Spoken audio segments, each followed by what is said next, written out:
అమ్మ నమస్తే తల్లి. ఆచార్యులందరికీ, పెద్దలకు అందరికీ నమస్కారం. నమస్తే సార్. లావణ్య కూడా నమస్తే మేడం. ఇంకొక దాంట్లో పెట్టేస్తాను, అదే మేల్కి వచ్చేస్తే ఏం కాదు.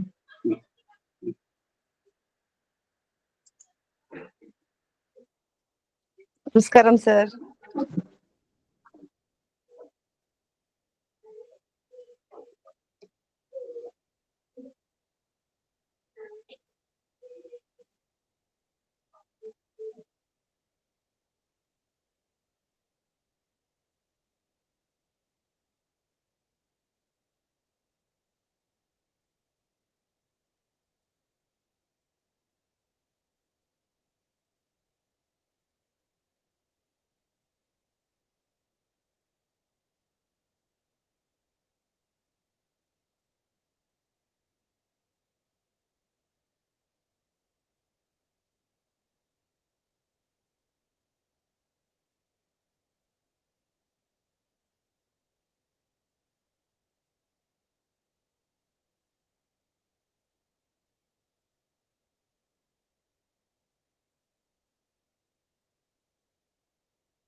అందరికీ నమస్కారం, శుభ సాయంత్రం. మరలనిదేల భారతం అన్నచో ఈ తరం పరిశోధకులచే 18 పర్వాల ప్రసంగ పరంపరలో భాగంగా ఇది 11వ పర్వ ప్రసంగం. ఈ మూసి సాహిత్య ధారతో పాటు సంయుక్త నిర్వహణలో పాల్పంచుకుంటున్నటువంటి ప్రాచీన తెలుగు విశిష్ట అధ్యయన కేంద్రం సంచాలకులు ఆచార్య మాడకూర్షి సంపత్ కుమార్ గారికి, తెలంగాణ సాహిత్య అకాడమీ కార్యదర్శి డాక్టర్ నామోజు బాలాచారి గారికి, శ్రీ వెంకటేశ్వర కళాశాల న్యూఢిల్లీ ప్రాచార్యులు ఆచార్య వత్సల రవి గారికి, ఉస్మానియా విశ్వవిద్యాలయం తెలుగు శాఖ అధ్యక్షులు ఆచార్య సాగి కమలాకర్ శర్మ గారికి, ఈ పరంపర పర్యవేక్షకులైన డాక్టర్ ఎస్ రఘు గారులకి సాదర స్వాగతం, నమస్కారం. ఈ వేదికకు విచ్చేసిన సాహితీ ప్రియులకు, మహాభారత ప్రేమికులకు, మూసి మాసపత్రిక అభిమానులకు, ఆచార్యులకు, అధ్యాపకులకు, పరిశోధకులకు, వివిధ స్థాయి విద్యార్థులందరికీ పేరు పేరున స్వాగతం, నమస్కారం. ఈరోజు శాంతి పర్వం మీద డాక్టర్ పద్మారాణి గారు ప్రసంగిస్తారు. ఇది వారికి ప్రసంగం 2వ భాగం. వారికి సాదర స్వాగతం. ఈనాటి మన ఆత్మీయ అతిథి ఆచార్య మసన చెన్నప్ప గారికి ప్రత్యేక స్వాగతం. చెన్నప్ప గారు త్వరలో జాయిన్ అవుతారు మనతో పాటు. ఇప్పుడు మనం శాంతి పర్వం 2వ భాగం మొదటి పక్షం కింద మనం శాంతి పర్వంలో ఉన్నటువంటి 3 ఆశ్వాసాల గురించి పద్మరాణి గారు ప్రసంగించారు. ప్రత్యేకించి ఇంకా 3 ఆశ్వాసాలని ఈరోజు మనం మరో ప్రసంగంగా ఏర్పాటు చేసుకోవడం జరిగింది. ఆ ప్రసంగ పరంపరలో భాగంగా ఇప్పుడు మన వక్త డాక్టర్ పద్మరాణి గారు శాంతి పర్వం 2వ భాగం మీద ప్రసంగిస్తారు. వారి గురించి పోయిన పక్షం మనం పరిచయం చేసుకున్నాం. ఇప్పుడు వారిని నేరుగా మాట్లాడవలసిందిగా మనవి. ఆత్మీయ అతిథి గారు వచ్చినప్పుడు మనం పరిచయం చేసుకున్నాం.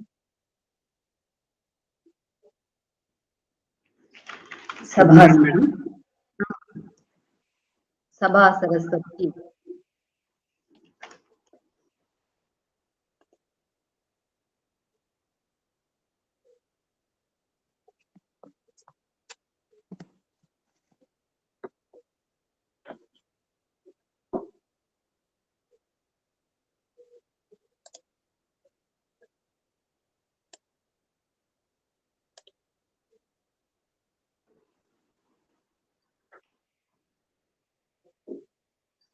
సభా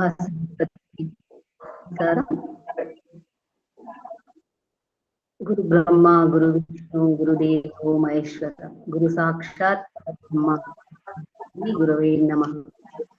నారాయణం నమస్కారం చైవ నరోత్తమం దేవీం సరస్వతిం వ్యాసం తతో జయముదీరయేత్. యా దేవీ సర్వభూతేషు శ్రద్ధారూపేణ సంస్థిత. నమస్తస్యై నమస్తస్యై నమస్తస్యై నమో నమః.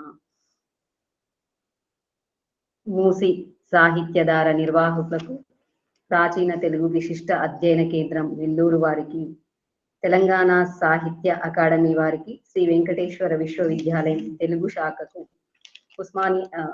శ్రీ వెంకటేశ్వర విశ్వవిద్యాలయం న్యూఢిల్లీ వారికి,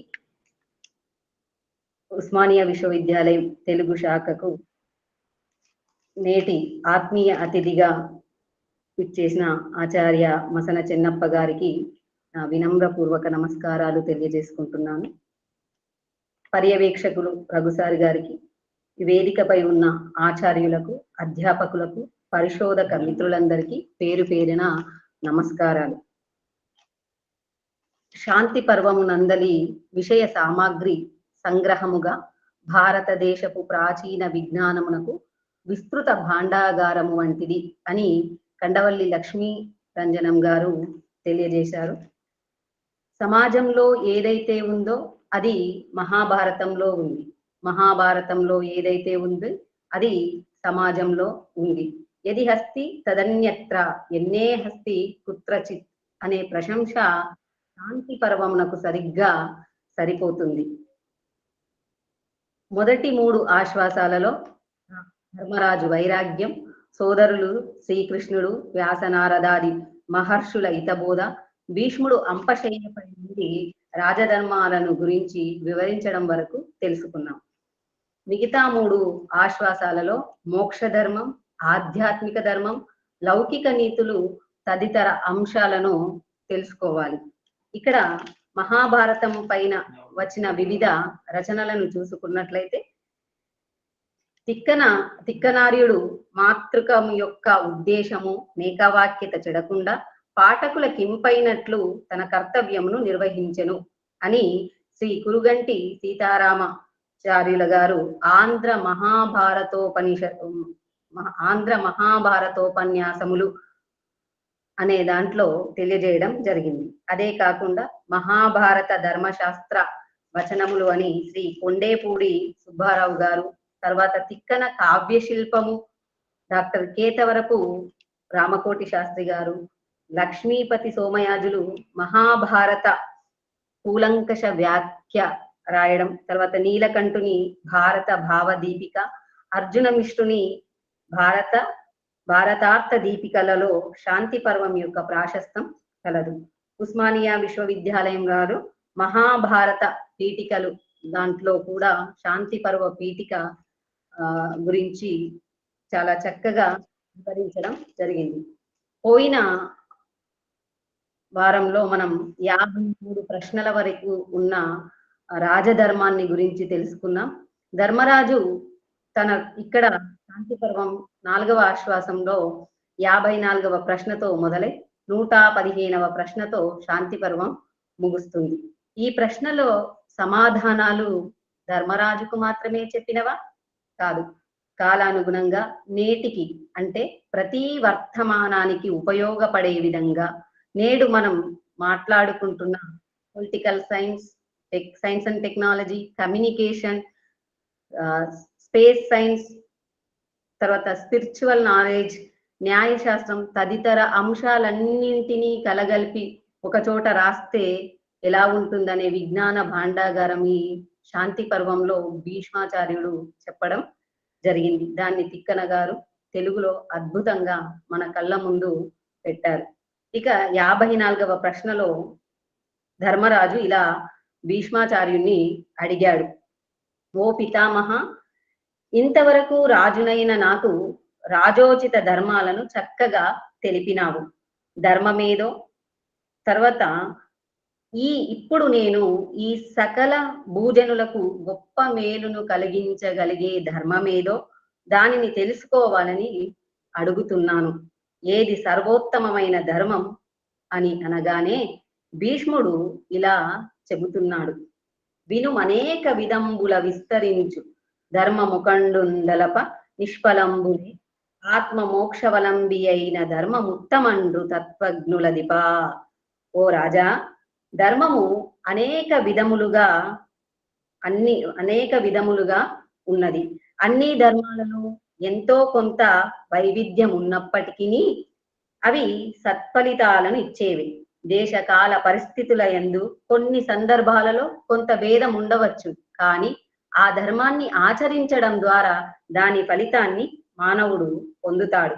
మంచి చెడుల మధ్య అవగాహన కలిగి ఉండి కాలానుగుణంగా వస్తున్న ధర్మాన్ని ఆచరించడమే ఉత్తమ ధర్మం అని చెబుతూ ఈ అంశాన్ని తెలిపే ఒక ఇతిహాసాన్ని చెబుతాడు ఇక్కడ. అది సేనాజిత్ విప్ర సంవాదం. పుత్ర మరణంతో ఏడుస్తున్న రాజుకు ఒక విప్రుడు చెప్పిన బోధ. ఓ రాజా, సృష్టిలో ఏదీ శాశ్వతం కాదు. పుట్టుక ఉంటుంది అంటే మరణం కూడా ఉంటుంది కదా, ఇది సహజం. కావున నీ కొడుకు ఒక్కడే చనిపోయినట్టు శోకించడం విచిత్రంగా ఉంది. మరణం మనుషులను దూరం చేస్తుంది, జ్ఞాపకాలను మిగులుస్తుంది. ఈ పుత్ర పిత్రాది బంధు సంబంధం నదిలో కలిసి కొట్టుకుపోయే కర్రల లాంటివి. అవి కొంత దూరం కలిసి ప్రయాణించి తర్వాత విడిపోతాయి. మానవ సంబంధాలు అంతే. బంధువులు ముక్తి ప్రాప్తికి కారణం కానే కాదు. సుఖ దుఃఖాలు శరీరానికి కాని ఆత్మస్వరూపుడైన నరుడికి కావు అని ఇక్కడ చెబుతాడు. భీష్ముడు ధర్మరాజుతో ఉన్న ధర్మరాజులో ఉన్న బంధుప్రీతి, యుద్ధంలో మరణించారు, నా వాళ్ళందరూ మరణించారని విపరీతమైన దుఃఖంని కలిగి ఉన్నాడు కదా, దాన్ని తొలగించడం కొరకు నీ కర్తవ్యాన్ని నీవు నిర్వహించడమే ఉత్తమ ధర్మం అంటూ, నీ ముందు ఒక రాజ్యం, దాని పాలన విధులు అన్నీ ఉన్నాయి. నీవు మనసులో ఇలాంటి భావన పెట్టుకొని పాలనను సరిగా చేయలేవు. కాబట్టి ఉత్తమ ధర్మాన్ని కాలానుగుణంగా పాటించాల్సిందే అని చెప్తున్నారు. దీన్ని మనం చూసినట్టయితే ఇప్పుడు ప్రస్తుతం ఇలాంటి ధర్మం ఎక్కడ ఉంది అని అనుకున్నప్పుడు, మోడీ గారు వాళ్ళమ్మ గారు మరణించినప్పుడు పొద్దున అంత్యక్రియల్లో పాల్గొని తర్వాత తన ధర్మమైన పాలనా విధులను నిర్వర్తించడం మనం చూసాము. ప్రస్తుత కాలంలో జరిగిన విషయం ఇది. అలా ఎలాంటి హడావిడి లేకుండా తాను చాలా సులభంగా, అంటే ఎలా తీసుకోవాలి, ఒక పాలకుడు ఏ విధంగా తీసుకోవాలనే ధర్మం. ఇక్కడ ధర్మరాజు తన బంధువులు చనిపోయారనే బాధలో ఉన్నాడు కాబట్టి దాన్ని నిమిత్త మాత్రమే నీవు చేయాల్సిన పని ఇంకా ఉంది అని చెప్పడం కొరకు ఇక్కడ మోడీ గారిని ఉదాహరణగా చెప్పడం జరుగుతుంది. అయితే ఇక్కడ ఇంకో ఉదాహరణను చూసినట్టయితే ఇది సహజంగా అందరిలో జరిగేదే. తండ్రి చాలా గారాబంగా కూతుర్ని పెంచుకుంటాడు, ఏ తల్లిదండ్రులైనా. కానీ ఆమెకు వివాహం చేయడం అనేది ధర్మం. వివాహం చేస్తే పరాయింటికి వెళ్తుంది కదా, మరి వెళ్తుందని దుఃఖపడతాడు. అరే, నా కూతురు అక్కడ ఎలా ఉంటుందో అని. ఆ దుఃఖం పడుతాను అని తెలిసి కూడా పెళ్లి చేయకుండా ఆగలేడు కదా, పెళ్లి చేశాడు. ఇది ఒక రకమైన ధర్మం. ఎందుకంటే ఇక్కడ ధర్మములు అనేక విధములు అని చెప్తున్నాడు. ఈ విషయాన్ని, ఈ కూతురు పెళ్లి విషయాన్ని చక్కగా మనకు సరోజిని నాయుడు గారు ద బ్యాంగిల్ సెల్లర్స్ అనే పోయంలో ఒకే ఒక వాక్యంలో జీవితాన్ని, సుఖ దుఃఖాలను చెబుతుంది. A bridal and laughter bladder and tear అని. అంటే ఒక పెళ్లి కూతురు ఉదయం రోజున చాలా సంతోషంగా పెళ్లి చేసుకుంటున్నాను, కొత్త జీవితంలోకి అడుగు పెడుతున్నాను అని ఎంత సంతోషంగా ఉంటుందో, అదే సాయంత్రానికి వచ్చేసరికి తన వాళ్ళను, కనిపెంచిన వాళ్ళను, తన తోబుట్టువులందరినీ పరాయి వాళ్ళుగా భావించి ఇంకో చోటికి వెళ్ళిపోతున్నానని దుఃఖం తన్నుకొని వచ్చి ఏడుస్తుంది. కానీ అక్కడ నుండి మళ్ళీ తన ధర్మం వెళ్ళడం అక్కడికి అనే ధర్మం పాటించి అత్తవారింటికి వెళ్ళిపోతుంది. ఇది సరోజిని నాయుడు గారు చక్కగా చెప్పారు. ఇది సుఖ దుఃఖాలు, జీవితాన్ని ఒకే ఒక వాక్యంలో ఆమె చెప్పడం జరిగింది. తర్వాత తండ్రి ధర్మం, కూతుర్ని వివాహం చేయడం అనే ధర్మం. ఇలాగే ఇంకొక ధర్మం విధిని గురించి చూసినట్లయితే, మనసే సుఖ దుఃఖాలకు కారణం. మనసే సుఖ దుఃఖాలకు కారణం కాబట్టి మన ఏవ మనుష్యానం కారణం బంధ మోక్షయ అనేది ఉపనిషత్ సూక్తి. మనిషి జ్ఞానము ద్వారా దీనిని గ్రహించాలి. దేని మీద అమితమైన ప్రేమను పెంచుకోకూడదు. భగవంతుని పట్ల నమ్మకాన్ని కలిగి తన పనులు తాను చేసుకుంటూ వెళ్ళడమే ఉత్తమ ధర్మం. ఈ ఉత్తమ ధర్మాన్ని గురించి ఉపాఖ్యానాలు ఎంత చక్కగా తెలిపాడో తిక్కనామాత్యుడు, అంతే చక్కగా సూక్తులను కూడా అవసరమైన చోట తెలుగు వారికి అందరికీ అందించడం జరిగింది.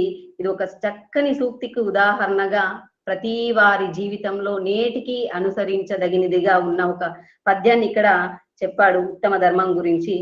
ఒరులేమి ఎనర్చిన నరవర అప్రియము తన మనంబునకగు దానొరులకు నవి సేయకుని పరాయణము పరమధర్మ పతమునకెల్లన్. ఇది తెలుగు వారికి సుపరిచితమైన పద్యం. ఈ పద్యం తెలియని వారు బహుశా ఎవరు ఉండరనుకుంటా, శాస్త్రజ్ఞానం తెలిసిన వారు. అయితే రాజుకు ధర్మాల సారమంతా తెలిసి ఉండాలి. ఇతరులు ఏమి చేస్తే నీకు అప్రియంగా ఉంటుందో అలాంటి పనులు నీవు ఇతరుల పట్ల చేయకపోవడమే ఉత్తమమైన ధర్మం కదా. మనని ఎవరైనా నొప్పించేటట్లు మాట్లాడినప్పుడు మనం చాలా బాధపడతాం. ఆ సమయంలో ఎదుటివారిలో మనం నిలబడి వాళ్ళు మననంటే ఇలా బాధపడతాం అనుకున్నప్పుడు అనడమే మానేస్తాం కదా. అలా ఇతరుల పట్ల చేయడం వాళ్ళకు బాధ కలిగిస్తుంది, ఇతరులు నాకు చేస్తే బాధ కలుగుతుంది అనుకున్నప్పుడు ఇతరుల పట్ల అలా చేయడమే మానేస్తే మనం ధర్మాన్ని పాటించినట్టే అవుతుంది కదా. అది చాలా గొప్ప ధర్మం అని చెబుతారు. ఇలా ధర్మం గురించి ఉత్తమమైన ధర్మాలు వివిధ రకాలుగా ఉంటాయి. కాబట్టి నీకు ఇబ్బంది కలిగించేవి ఏవైనా ఇతరుల వల్ల జరిగితే నీవు అలాంటివి జరగకూడదంటే ఇక్కడ ఎందుకు చెప్తున్నాడు ఈ ధర్మాన్ని, ఇంత గొప్పగా ఎందుకు చెప్పాడు అనంటే, కౌరవులు పాండవుల పట్ల చేసిన పని మళ్ళీ ధర్మరాజు ఇతరుల పట్ల చేయకూడదు అనే భావన ఆయనలో కలగాలి. ఎందుకు కలుగుతుంది? ధర్మరాజు గొప్పవాడు కదా అని అనుకుంటే ఏమో రాజ్యపాలన కాంక్షతో చెప్పలేం కదా, మనిషిలో భావాలు ఎలా వస్తాయో అనేది. అలా ఇక్కడ జరగడం. తర్వాత మరో ప్రశ్నలో ఎవరు ఎక్కువ సుఖాన్ని అనుభవిస్తారు, చాలా చక్కగా ఉన్నాయి చూడండి ఇక్కడ ప్రశ్నలు. ఏమంటున్నాడు? ఎవరు ఎక్కువ సుఖాన్ని అనుభవిస్తారు, ధనవంతులా నిర్ధనులా అని అడగగానే భీష్ముడు తెలివిగా సమాధానం చెప్తున్నాడు. కలిమి లేములను త్రాసులో ఉంచినట్లయితే లేమి వైపే మొగ్గు చూపుతుంది త్రాసు. మనం ధనవంతుడు సంపద కారణంగా నిరంతరం ఏదో అశాంతితో జీవిస్తాడు. తన ధనాన్ని ఎవరైనా దోచుకుంటారేమోనని, లేదంటే ఎవరైనా ఉచితంగా అడుగుతారేమోనని, లేదంటే అదేదైనా ప్రమాదవశత్తు ఆ ధనాన్ని కోల్పోతానేమోనని నిరంతరం బాధపడుతూ ఉంటాడు. అదే అంటే ధనం లేనివాడని కాదు, అధికంగా ధనం పైన వ్యామోహం లేనివాడు అని అర్థం ఇక్కడ.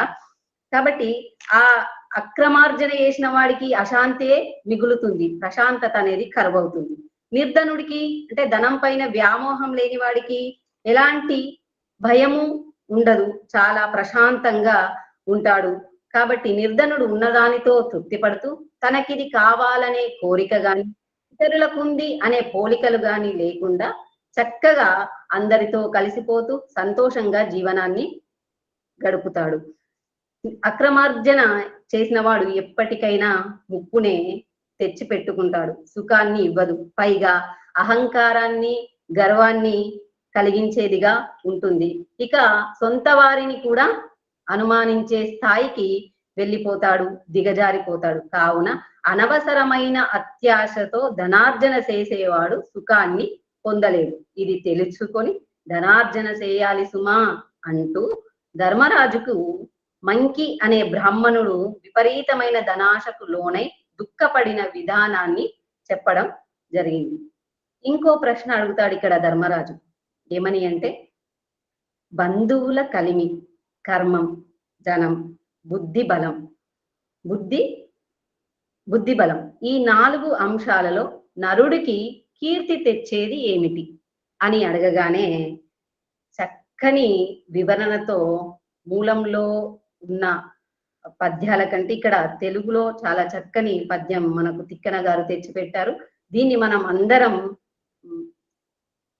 మనం ఆచరించాల్సింది. ఎలా అంటే, ఓ ధర్మరాజా, బంధువుల ధనం ఉంది అనుకుంటాం. వాళ్ళందరూ మనకు సహాయం చేస్తారంటే చెప్పలేం. చేయొచ్చు, చేయకపోవచ్చు. దానివల్ల మనకు కీర్తి రావచ్చు, రాకపోవచ్చు. అది సరైన నిర్ణయం కాదు. ఇతరులపై ఆశపడడం మూర్ఖత్వమే అవుతుంది. అది ఎలా ఉంటుంది అంటే, ఆకాశంలో మేఘాన్ని చూసి మన ఇంట్లో బిందెలో ఉన్న నీళ్ళని పారపోసుకోవడమే అవుతుంది. కాబట్టి మనది కాని దాని వల్ల మనకు కీర్తి వస్తుంది అనుకోవడం మూర్ఖత్వం. నేను నా కర్మను సక్రమంగా నిర్వహించి తద్వారా కీర్తిని పొందుతాను అంటే ఫస్ట్ ప్రయత్నం అనేది మొదటగా ప్రయత్నం అనేది తప్పకుండా చేయాలి. తర్వాత ఇక ధనం వల్ల కీర్తి వస్తుంది అనుకోవడం చాలా అనాలోచితం. ఎందుకంటే ధనం ఉంటే కీర్తి రాదు, సత్ప్రవర్తన ఉంటే కీర్తి వస్తుంది, సద్బుద్ధి ఉంటే కీర్తి వస్తుంది. కాబట్టి ధర్మరాజా, కీర్తికి బుద్ధియే కారణం అంటూ గుర్తు పెట్టుకోవాలి సుమా ఈ విషయం అని తిక్కన ఈ పద్యాన్ని మనమందరం కూడా గుర్తు పెట్టుకోవాల్సిన అవసరం ఉంది. ప్రజ్ఞయ ప్రతిష్ట లాభము, ప్రజ్ఞయ నాకంబనగ, ప్రజ్ఞయ చువ్వి, ప్రజ్ఞయ కైవల్యంబున ప్రజ్ఞా సాధ్యంబుగాని పనులంగలవే అంటూ మనిషి బుద్ధి వలన జ్ఞానం వస్తుంది. జ్ఞానం ద్వారా తద్వారా ఆలోచించి తను అనుకున్న పనులను సక్రమంగా నిర్వర్తిస్తాడు. తద్వారా అతనికి కీర్తి వస్తుంది. అదే ముక్తిని, స్వర్గాన్ని కూడా ఇస్తుంది. విచక్షణ బుద్ధితో ఆలోచించి చెడు మార్గంలో ప్రయాణించకుండా ధర్మ మార్గంలో ప్రయాణించేలా చేస్తుంది. బుద్ధిని నమ్ముకోవాలి కానీ మిగతావి కావు. అలాగే నరుడు చేసిన పాప పుణ్యములు మాత్రమే అతనితో వస్తాయి. తాను సంపాదించిన ఆస్తులు గాని, భార్య పిల్లలు గాని, బంధువర్గం కానీ ఏది రాదు. తాను జీవించి ఉన్నప్పుడు సత్కర్మలు చేస్తే పుణ్యం, దుష్కర్మలు చేస్తే పాపం. అదే స్వర్గం, నరకంగా చెప్పబడుతుంది. కావున కర్మఫలాన్ని తప్పక మనిషి అనుభవించాల్సి వస్తుంది. నన్నెవరు అంటే ఇక్కడ కర్మఫలాన్ని ఏది చేస్తే అదే వస్తుంది. అలాగే చూడండి, మనం ఏ విత్తనం నాటితే అదే పంటను కోయాలి, కానీ ఒక విత్తనం నాటి మరో పంట రావాలి అనేది మూర్ఖత్వమే అవుతుంది. ఇక్కడ అదే చెప్తున్నాడు చక్కగా ధర్మరాజుకి. ఏమని? భీష్ముడు సదాచారంని వహించు, చక్కగా కర్మలని చేయు అని చెప్పేసి. తర్వాత ఇంకేం అడుగుతున్నాడు అంటే, ఇక్కడ కర్మఫలాన్ని ప్రతి ఒక్కరూ తప్పక అనుభవించాల్సి ఉంటుంది. నన్నెవరూ అడ్డుకోరేరు, నా వద్ద ధనం ఉంది, అధికారం ఉంది, బంధుగణం ఉంది అని విర్రవీగేవారు ఆ క్షణానికి సంతోషపడతారేమో, గర్వపడతారేమో, కానీ కర్మ సరైన సమయం వచ్చినప్పుడు తన ప్రతాపాన్ని చూపిస్తుంది. నీవెంతటి వాడివైనా కర్మని ఎదురించలేవు. నేను తగ్గేదేలే అంటే తప్పనిసరిగా తగ్గాల్సిన పరిస్థితిని తీసుకొస్తుంది. ఇక్కడ దుర్యోధనాదులు ఎన్ని విషయాలు చెప్పినా వినకుండా వినాశనాన్ని పొందారు కదా అని చెబుతాడు. అట్లాగే జీవరాశులు నశించిపోయే కాలం ఏర్పడినప్పుడు ప్రజలు ఏం చేయాలి అని మరొక ప్రశ్న అడిగినప్పుడు ఇక్కడ ధర్మరాజుకు భీష్ముడు ఇలా చెప్తున్నాడు. ఓ రాజా, నీ ప్రశ్నకు పితాపుత్ర సంవాదం వలన తెలుస్తుంది.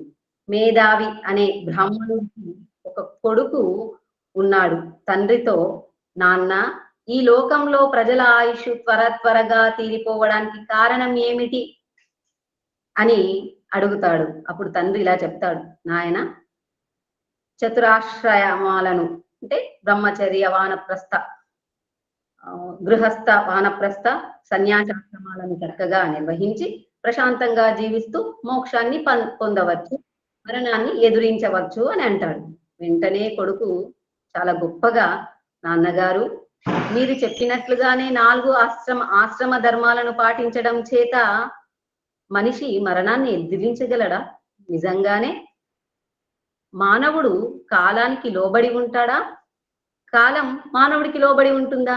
అంతా మీ చేతిలో ఉన్నట్టు మాట్లాడుతున్నారు అని అడగగానే తండ్రి ఒకంత ఆశ్చర్యానికి గురై, నిజమే, కాలం ఆధీనంలోనే మనిషి ఉంటాడు, కావున కాలాన్ని వృధా చేయకుండా అరిషడ్వర్గాలని అణిచివేస్తూ మనిషి సత్యాన్ని ఆచరిస్తూ జీవనాన్ని కొనసాగించాలి. సత్యమే అమృతం, మోహమే మృత్యువని తెలుసుకొని సంసార బంధాల పట్ల పరితపిస్తూ జీవనం వృధా చేయకుండా జీవించాలి. కాలాన్ని వృధా చేయకుండా జీవించాలి. అప్పుడు సుఖ దుఃఖాలు రెండిటిని సమానంగా చూడగలిగే స్థిత ప్రజ్ఞత మనిషికి అలవడుతుంది. తద్వారా శాంతి చేకూరుతుంది. తనను తాను తెలుసుకుంటాడు. తన వారి కోసం ధర్మపరమైన పనులు చేస్తూ ఆత్మాన్వేషణ చేయాలి. అప్పుడే ఉత్తమ గతులను పొందుతారు అని తండ్రి ధర్మరాజుతో చెబుతాడు. రాజా, నీవు కూడా ధర్మ నిర్వహణలో విచక్షణ జ్ఞానాన్ని కలిగి ఉండాలి అని చెబుతూ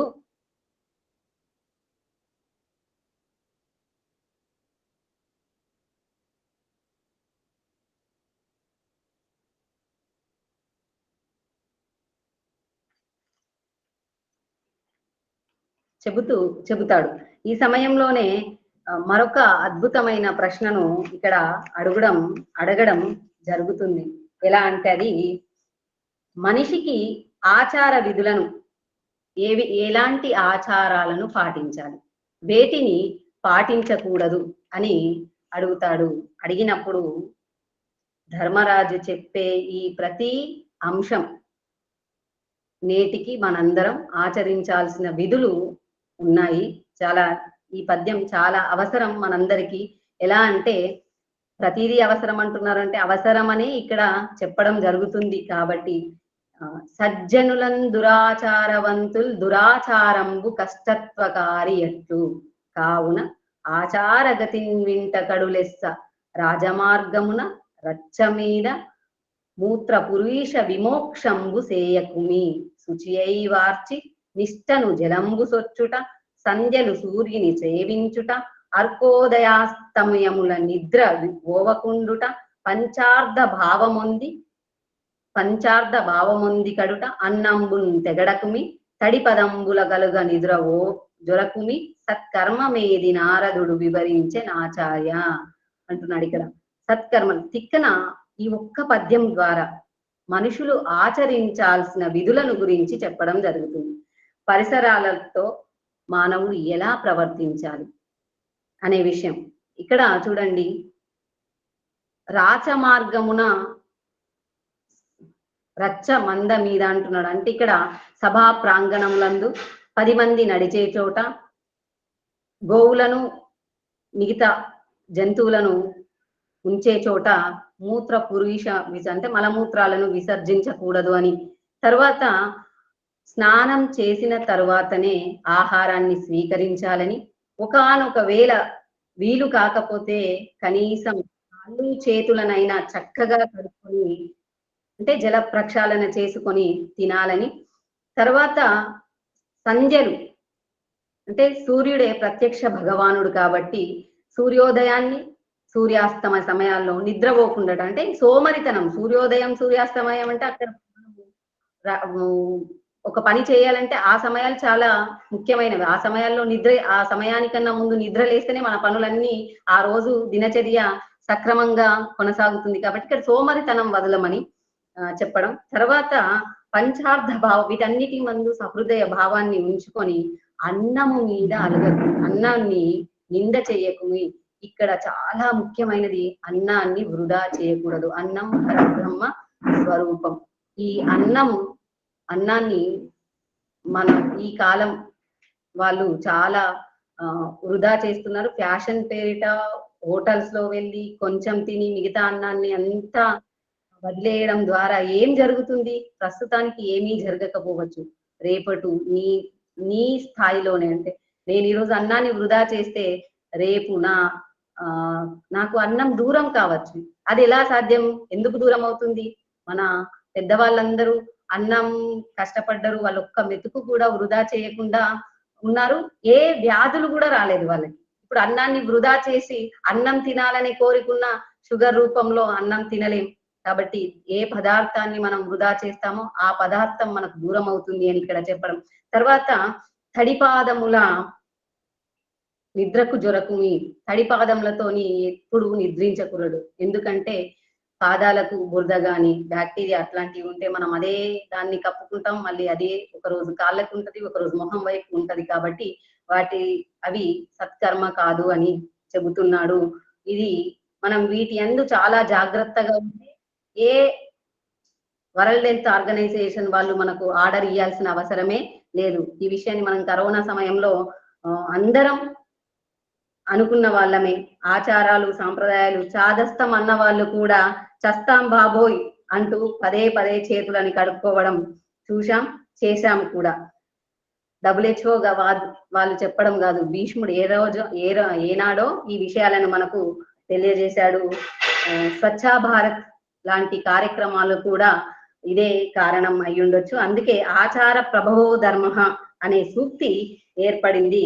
వీటిని అందరూ తప్పక పాటించాల్సిందే. ఇంకో విషయాన్ని ఇక్కడ చెప్తున్నాడు, గురువు పట్ల అమితమైన ప్రేమను శుశ్రూషను కలిగి ఉండడం. ఏది మంచో ఏది చెడో గురువే చెబుతాడు. కావున గురువు బాగుంటేనే శిష్యుడు ఉత్తముడిగా మారుతాడు. కావున గురువుని అవమానించకూడదు. గురువుకి సేవ చేసి గురువు ద్వారా విజ్ఞానాన్ని సంపాదించాలి. కానీ నేడు మనం చూస్తున్నాం, సినిమాల ప్రభావం వల్ల విద్యార్థికి గురువుకు మధ్య ఎలాంటి హాస్యస్ఫోరక విషయాలను పెడుతున్నారని. కానీ గురువుని గౌరవిస్తేనే శిష్యుడికి జ్ఞానం వస్తుంది. వివేకానందుడి గొప్పతనం వెనుక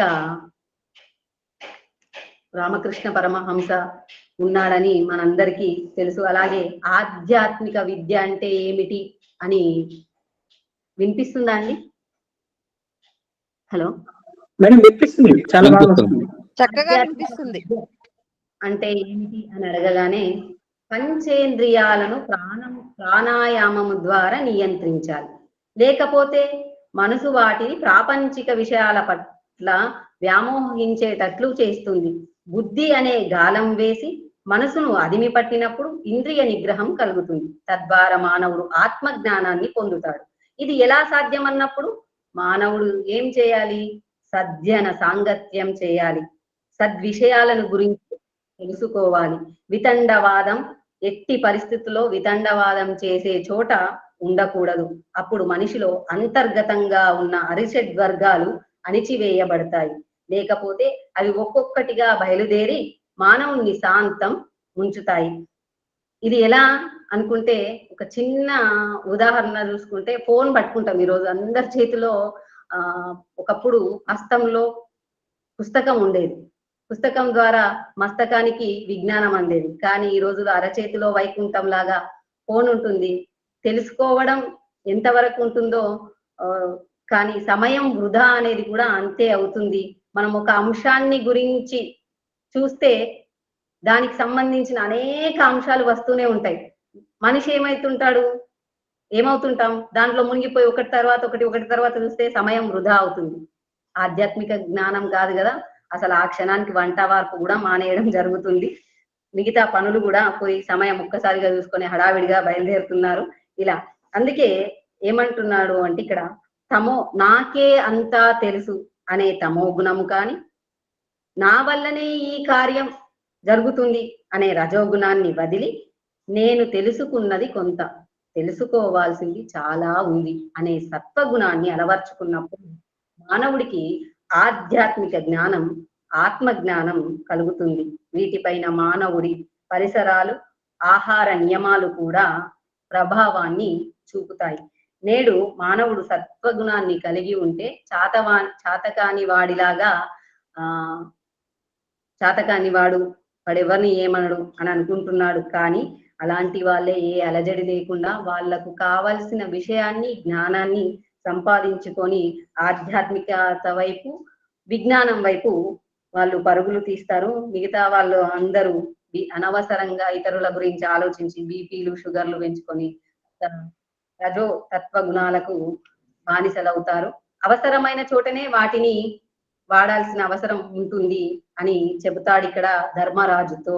ఎందుకంటే క్షత్రియ ధర్మం పాటించే రాజుకు కొంత రజోగుణము, కొంత తమోగుణము ఉండాలి. వాటితో పాటు వాటికన్నా ఎక్కువ సత్వగుణం కూడా ఉండాలి అని చెబుతున్నాడు ఇక్కడ. తర్వాత జపం గురించి అడగగానే సాధకుడు శుచిగా ఉంటూ సద్విషయాలను గురించి తెలుసుకుంటూ నేను అనే అహంకార భావనను తొలగించడం ద్వారా జపం సత్ఫలితాలను ఇస్తుంది. ఈ విషయం మను బృహస్పతి సంవాదంలో జ్ఞానయోగం మానసిక ప్రక్రియ అని తెలుస్తుంది. శ్రద్ధావాన్ లభతే జ్ఞానం. శ్రద్ధ మానవుడికి ఇంద్రియాలను నియంత్రిస్తే, శ్రద్ధ ద్వారా మానవుడు ఇంద్రియాలను నియంత్రిస్తే జ్ఞాన యోగం కలుగుతుంది. ప్రశాంతత చిత్తం ద్వారా జ్ఞానాన్ని పొందుతాడు. నేడు ధనార్జన, మితిమీరిన వినోదం, మత్తు పానీయాలు వ్యసనాలుగా మారి మానవుడు తనని తాను కోల్పోతున్నాడు, అజ్ఞానిగా మారుతున్నాడు. వీటిని దూరం పెట్టడానికి సాధన అనేది చాలా అవసరం. అదే నేడు మెడిటేషన్, యోగా పేరుతో చాలా మనకు రీహాబిలేషన్ సెంటర్స్ గా వెలుస్తున్నాయి. ఇదంతా విన్న తర్వాత ధర్మరాజు ఒక ప్రశ్న అడుగుతాడు. ఎవరిని? భీష్ముణ్ణి. ఇదంతా ఒకవైపు అయితే మరి కృష్ణుడు ఎవరు, కృష్ణుడి గొప్పతనం ఏమిటి అని అడగగానే ధర్మరాజు ఇలా చెప్పాడు. కృష్ణ అంటేనే తృష్ణలను తీర్చేవాడు. కృష్ణ అంటేనే తృష్ణలని తీర్చేవాడు అని అర్థం.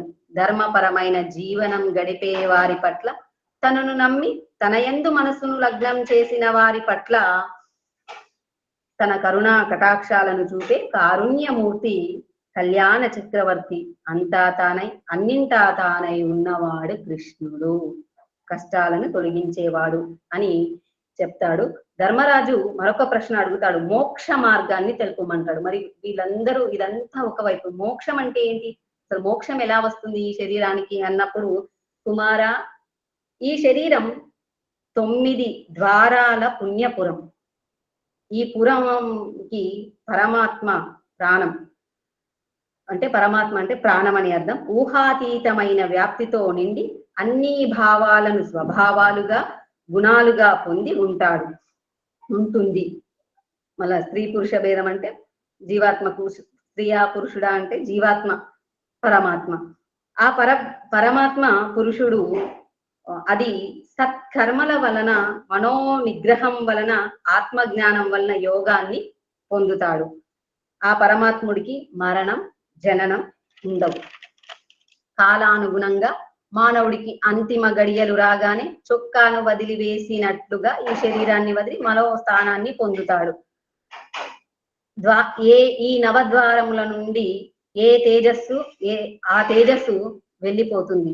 అందుకే జానపదులు తరచుగా వాడుతుంటారు 9 తొర్రల అర్ర అని అంటుంటారు.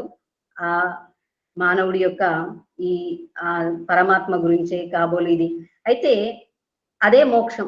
పుణ్యం చేస్తే స్వర్గం ప్రాప్తిస్తుంది, పాపం చేస్తే నరకం. అవి మనకు తెలియవు కదా అని అనుకున్నప్పుడు మానవుడు జీవాత్మ ఉండగానే తను చేసిన కర్మలకు ఆ శరీరాన్ని ఇక్కడే అనుభవించేలా చేస్తాడు. ఆ పాపకర్మ ఇక్కడే తొలగిపోవడానికి చేస్తాడు అని చెప్తున్నాడు. ఇక్కడ ఆ పరమాత్మ పట్ల కృతజ్ఞతాభావాన్ని కలిగి ఉండి ఇతరులకు హాని చేయకుండా ఉన్నవాడికి మోక్ష మార్గం పొందుతాడు. ఇది సకల ప్రాణికోటి యందు జరిగే నిరంతర ప్రక్రియ. ధర్మరాజు మరో ప్రశ్న అడుగుతాడు. పితామహ, సంపదలను ఎలా కోల్పోతాడు అనగానే భీష్ముడు ఇంద్ర బలి సంవాదాన్ని గురించి తెలుపుతున్నాడు. లక్ష్మీ కటాక్షం వలన బలి గొప్ప రాజుగా కీర్తి పొందాడు. దాన గుణాన్ని కలిగి ఉండి సత్కర్మలు చేశాడు. దానం ఎప్పటి వరకు చేయాలి, ఎంత దానం చేయాలి? తన కోసం కొంత ఉంచుకొని తన మీద ఆధారపడ్డ వాళ్ళ కోసం కొంత ఉంచి మిగతా దాన్ని దానం చేయాలి. దానం దానంగానే ఉండాలి, కానీ వ్యసనంగా మారకూడదు. వ్యసనంగా మారినప్పుడు తనకు మించి, తాహత్కు మించి దానాలు చేసి మనిషి అవస్థలో వెళ్ళిపోతుంటాడు. అలా విచ్చలవిడిగా దానం చేయడమే వ్యసనంగా మారినప్పుడు లక్ష్మి వాళ్ళను వదిలేస్తుంది. ఈ సృష్టిలో దేనికైనా ఒక నియమం ఉంటుంది కదా, ఆ నియమం తప్పిన వాళ్ళు ఖచ్చితంగా ఫలితాన్ని అనుభవించక తప్పదు. బలి ఈ విషయం తెలిసిన తర్వాత ముందు వెనక ఆలోచించకుండా లక్ష్మీ స్థానాన్ని అవమానించినందుకు బలిని వదిలి ఇంద్రుణ్ణి చేరడానికి లక్ష్మి వెళ్ళిపోతుంది. బలి దాన్ని కూడా అంగీకరించి విధిరాతకు లోబడి నేను ప్రవర్తిస్తాను అని మూర్ఖంగా మాట్లాడతాడు. సమాజంలో కూడా కొంతమంది ముందు వెనక ఆలోచించకుండా ధనాన్ని విచ్చలవిడిగా ఖర్చు చేసి తద్వారా చంచల స్వరూపమైన ఆ లక్ష్మి ఎలా వెళ్ళిపోతుందో వాళ్ళకే తెలియకుండా వెళ్ళిపోయి దురావస్థల పాలు అవుతుంటారు. ధర్మరాజా చాలా జాగ్రత్తగా విను అనడంలో ఇక్కడ వ్యంగ్యం కనిపిస్తుంది. అంటే అనిపించిందలా ఇది ధర్మరాజుకు చెబుతూ నొక్కడం. ఎలా అంటే మీరు కూడా వ్యసనం అంటే జూదం అనే మాయా జూదమే కావచ్చు, కానీ ఎక్కడ ఆపాలో తెలిసి బయటకు వచ్చుంటే ఈ యుద్ధం జరిగేది కాదు, ఈ రోజు ఇలా మాట్లాడుకునే ప్రసక్తే వచ్చేది కాదు కదా. ఆడడం ముఖ్యమైనదే, కానీ ఎక్కడ ఆపాలో తెలిసినప్పుడే విలువ ఉంటుంది, అక్కడ లక్ష్మి నిలుస్తుంది అని చెప్పడం. మధ్య మనకు ఒక సినిమాలో కూడా ఎక్కడ ఆడామో ఎక్కడ ఆట మొదలు పెట్టాం, ఆట ఎక్కడి వరకు ఆడాలి, ఎక్కడ ఆపాలో తెలిసిన వాడే గొప్పవాడు అని చెప్పడం వింటుంటాం. అలాగే ఇక్కడ జూదం, పరస్త్రీ వ్యామోహం, అబద్ధం ఆడడం వాళ్ళ పట్ల లక్ష్మి ఉండదు. అలా లక్ష్మీ స్థానం వెళ్ళిపోతుంది అని చెబుతాడు. తర్వాత మరి మనిషి ఎలా వృద్ధి చెందుతాడు?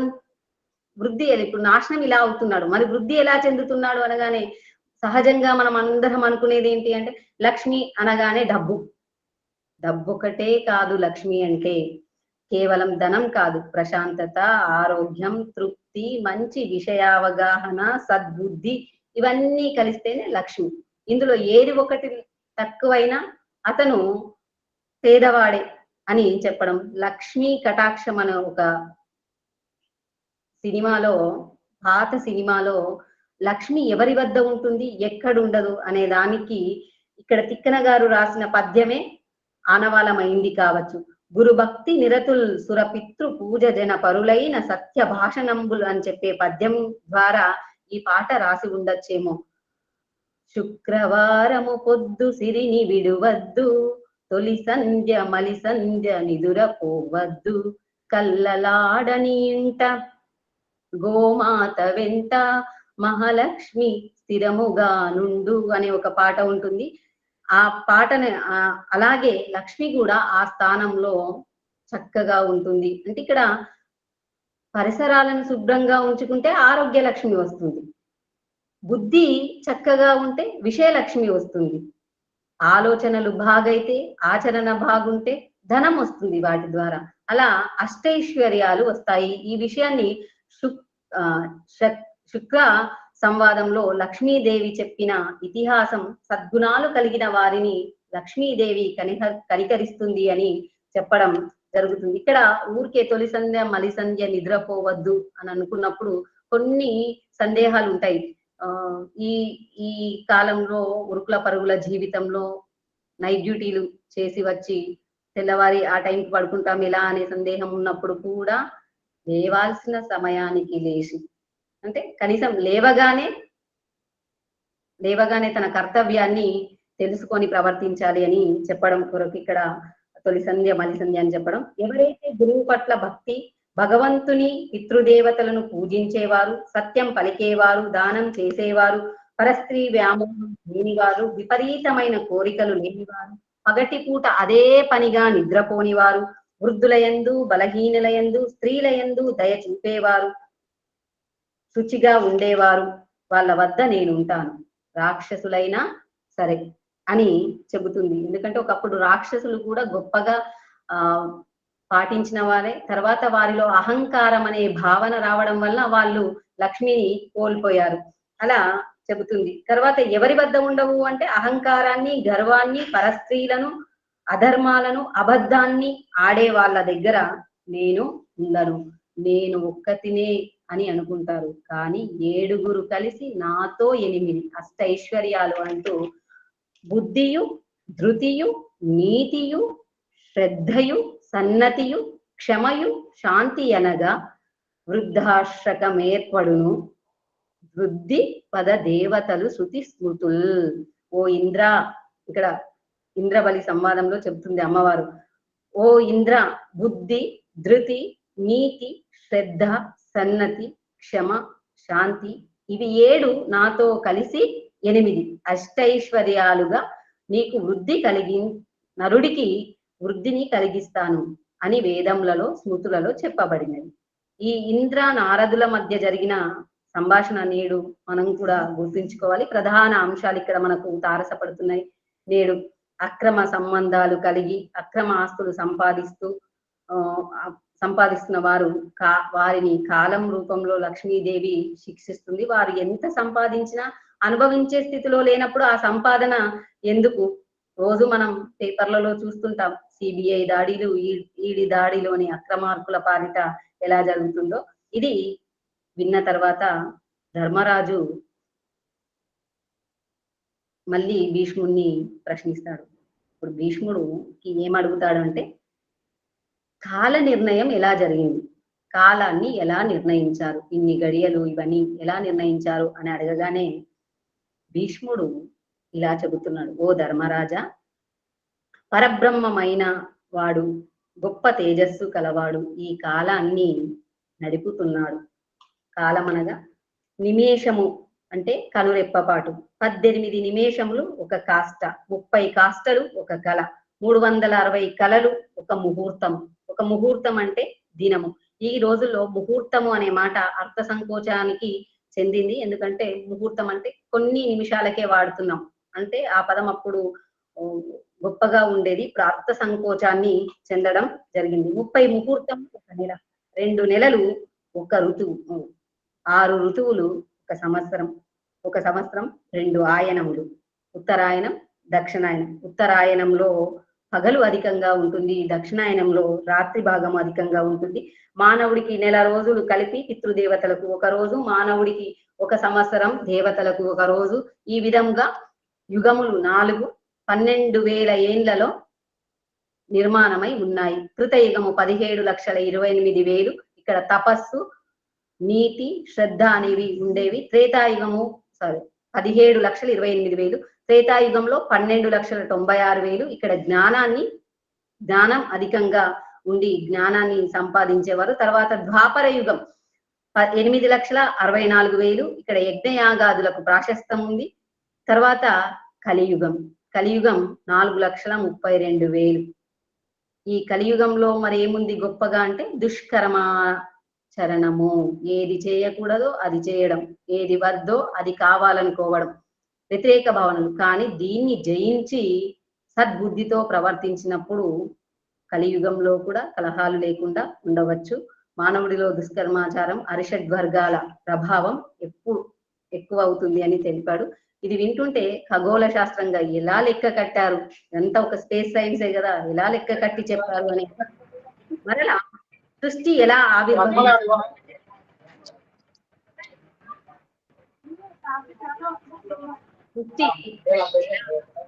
ఆవిర్భవించింది అనగానే గురించి ఇక్కడ చెబుతారు.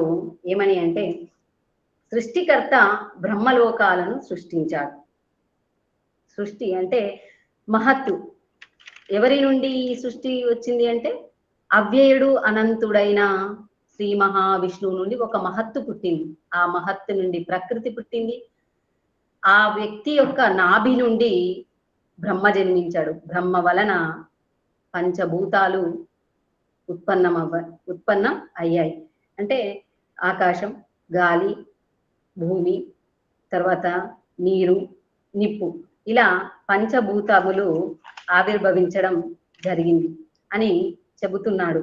తర్వాత ఏముంది మరి ఈ సృష్టి రహస్యంలో ఎవరు గొప్ప అనుకున్నప్పుడు, ఈ సృష్టిలో ఎలా ప్రకృతి పురుషుల కలయికనే సృష్టి. ఏ ఒక్కరి వల్ల సృష్టి నిర్మాణం జరగదు. ఎలా అంటే దీనికి కారణం ప్రకృతి స్త్రీ స్వరూపమైనప్పుడు పురుషుడి స్వరూపంగా ఆ మహాత్ముడు ఉన్నప్పుడు స్త్రీ నుండి శరీరము,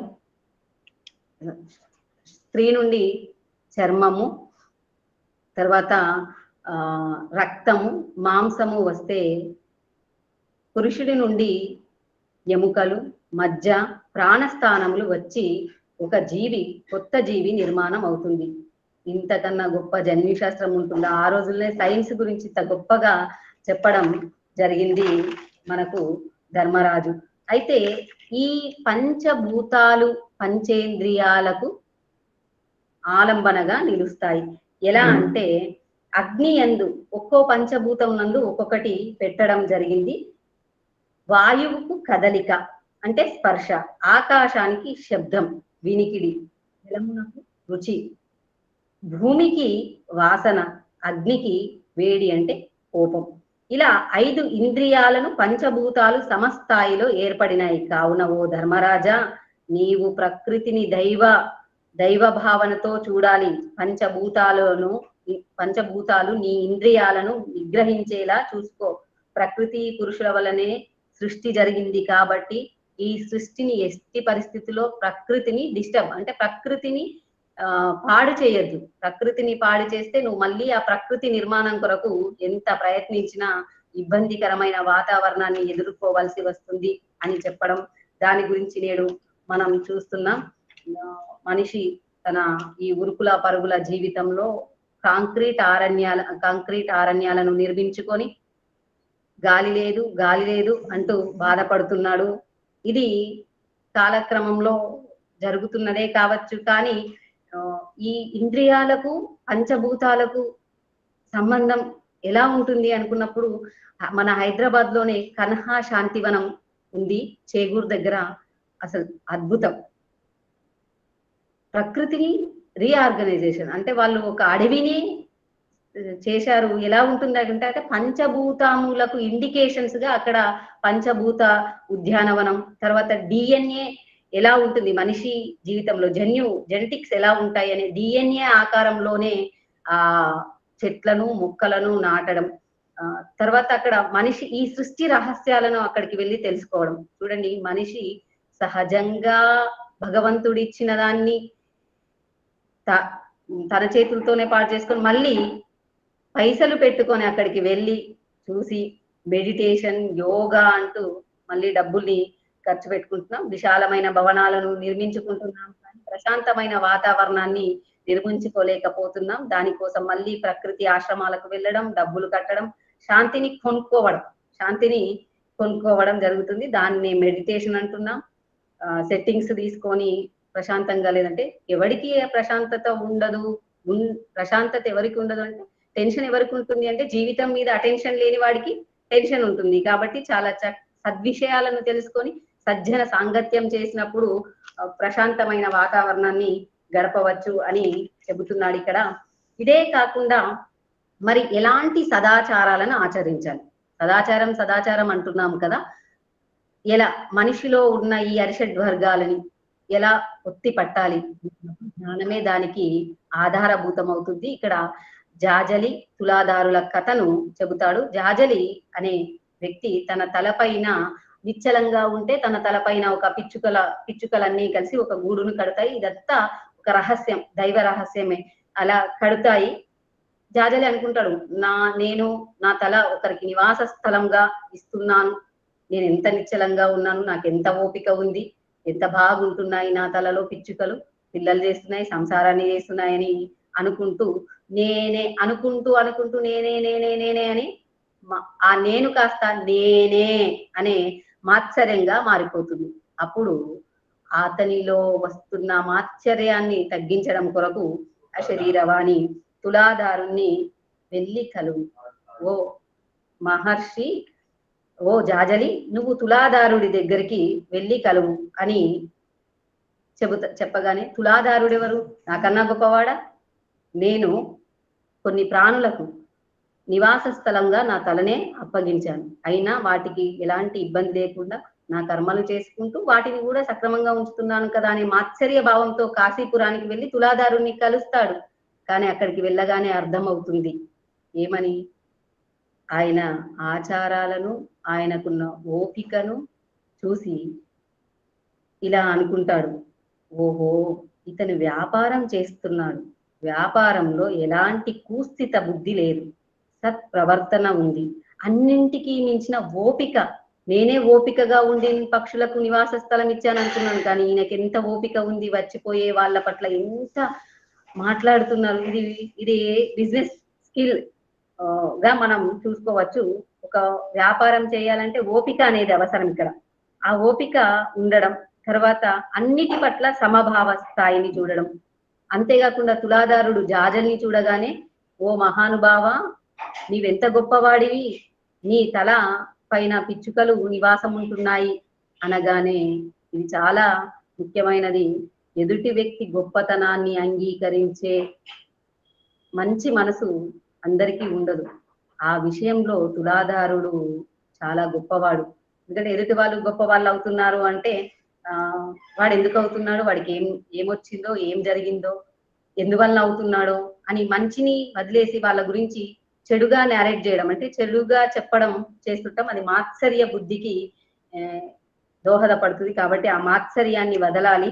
పనులు చేసేటప్పుడు అంటే ఆ మాత్సర్యాన్ని వదిలినప్పుడు సత్కర్మల వైపు మనం ప్రయాణిస్తాము. సరే అతనికి ధనం లభిస్తుంది, ఏదో పూర్వజన్మ పుణ్యఫలం కావచ్చు అని అంగీకరిస్తే నీకు ప్రశాంతత, అవతల వ్యక్తికి ప్రశాంతత ఉంటుంది. అట్లాగే ఏ కర్మల వల్ల మనం ఒక నిర్ణయం తీసుకునేటప్పుడు వెంటనే తీసుకోవచ్చా, ఆలోచించవచ్చా అని ధర్మరాజు భీష్ముడితో అడుగుతాడు. అప్పుడు భీష్ముడు ఇలా అంటాడు, ధర్మరాజా, నిర్ణయం మీద చాలా విషయాలు ఆధారపడి ఉంటాయి. కాబట్టి సమయానుగుణంగా అది అక్కడ ఎంతవరకు అవసరమో అంత సమయాన్ని తీసుకొని నీవు ఒక నిర్ణయాన్ని తీసుకోవాలి. లేకపోతే నీవు తీసుకునే నిర్ణయం అవతలి వ్యక్తికి మంచి చేయొచ్చు, మంచి చేస్తే పర్వాలేదు, చెడు చేస్తే మాత్రం అతను పడుతున్న ఇబ్బందిని నీవు పడాల్సి వస్తుంది. తొందరపడి నిర్ణయం, తాత్కాలికంగా ఆలోచించి నిర్ణయాలు తీసుకుంటే భవిష్యత్తు బాగుంటుంది. అనాలోచిత నిర్ణయాల వలన వ్యవస్థలు కూడా కుప్పగూలైన సంఘటనలను మనం చూస్తున్నాం.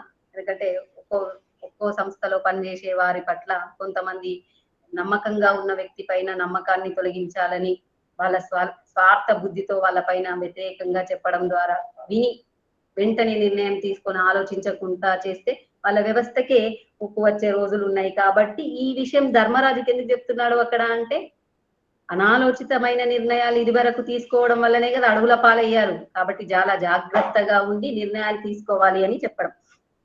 తర్వాత ధర్మరాజా ఇవి ఎలా ఉంటాయంటే, చెట్లు తమ పువ్వులను తాము వాసన చూడలేవు, పండ్లు రసాలని తాగలేవు, అలాగే తత్వం కూడా తనకు తానుగా రాదు. దాన్ని నేర్పుతో అంతరాత్మను సాక్షాత్కరించేటట్లు అవసరమైన నిష్టను, సదాచారాన్ని పాటించి అప్పుడు మనసుని శాంతపరచుకోవాలి అని చెబుతాడు.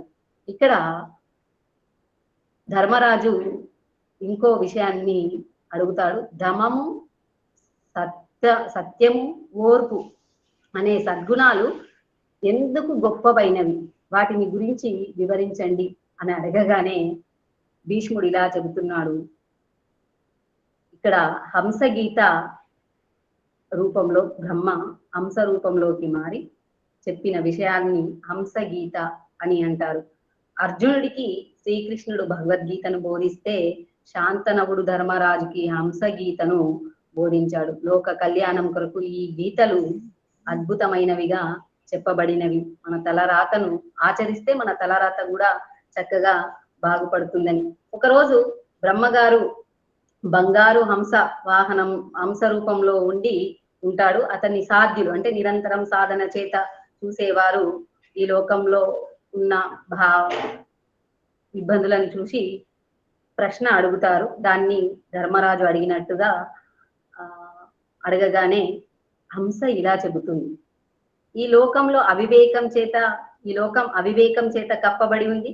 మనిషిలో మాత్సర్యం, నేనే అనే భావన ఉండడం ద్వారా లోకంలో ప్రకాశించకుండా పోతున్నాడు. లోభిని మిత్రులు వదిలేస్తారు, అహంకారం వల్ల బంధువులు దూరం అవుతారు, అని చెబుతుంది. మళ్ళీ సాధులు ఏమంటారు, ఎక్కడ మనిషి సుఖపడతాడు, ఎక్కడ మనిషి గౌరవించబడతాడు అనుకున్నప్పుడు ప్రాజ్ఞుడు రమించునొక్కడ ప్రాజ్ఞుడు పెక్కండ్ర వీతి వరగంగంజేయు ఆత్మజ్ఞాన సంపన్నుడు అంటూ, ఆత్మజ్ఞాన సంపన్నుడైన వాడు తనలో తాను ఆనందిస్తాడు, ఎక్కువ మందికి ప్రీతిని కలిగిస్తాడు, వాడే బలం కలవాడు, వాడు ఎవరితోనూ కలహాలను తెచ్చుకోడు, లేకపోతే కేవల సుఖాలను కోరి దేనికి తొందరగా లొంగిపోడు, చాలా నిష్టగా ఉంటూ 10 మందికి ఆనందాన్ని కలిగించేవాడు, అలా అన్నిటినీ సమభావన దృష్టితో చూసేవాడు ప్రాజ్ఞుడు అని చెప్తాడు. తర్వాత ఎవరిని ప్రజలు గౌరవించరు అనుకున్నప్పుడు శౌచం పాటించని వాడిని, నిరంతరం మరణ భీతితో కొట్లాడే, అంటే శౌచం పాటించని వాడు, ధర్మాన్ని పాటించని వాడికి అభద్రతా భావం ఎక్కువగా ఉంటుంది కాబట్టి వాళ్ళ సుఖంగా ఉన్నట్టు ఉండదు అని అంశ రూపంలో ఉన్న బ్రహ్మగారు తెలుపుతారు. ఇక్కడ పాటించడం, సాధించడం ద్వారా మనిషి ఋషి అవుతాడు. అన్నిటి పట్ల సమభావన చూపించి ఇది జరిగిపోతుంది అనుకున్నప్పుడు రమణ మహర్షి లాంటి వాళ్ళు ఇక్కడ కనిపిస్తుంటారు. తర్వాత సాంఖ్య యోగం గురించి అడిగినప్పుడు సాంఖ్య యోగం 2 వేరు వర్గములు, ఎవరికి వారే తాము పాటించే పద్ధతి గొప్పదనుకున్నప్పుడు ఇక్కడ గీతాచార్యుడు ఒక మాట అంటాడు, ఏకం సాంఖ్యంచ యోగంచ యాపచ్చతి తపశ్యతి అని గీతాచార్యుడు అంటాడు. రెండింటిని సమదృష్టితో చూసేవాడు ఉత్తముడు అని తెలుపుతాడు.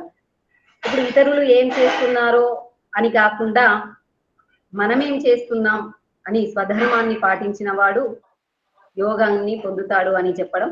తర్వాత క్షర అక్షర స్వభావాన్ని తెలుపమని భీష్ముడు కోరగానే ధర్మరాజు ఇలా చెప్తున్నాడు. వశిష్ఠ జనక సంవాదం ఉత్తమ ఇతిహాసంగా చెప్పబడుతుంది. ఇది కరచరణాది అవయవాలు కలిగి ఉండి అదే అంతం క్షయం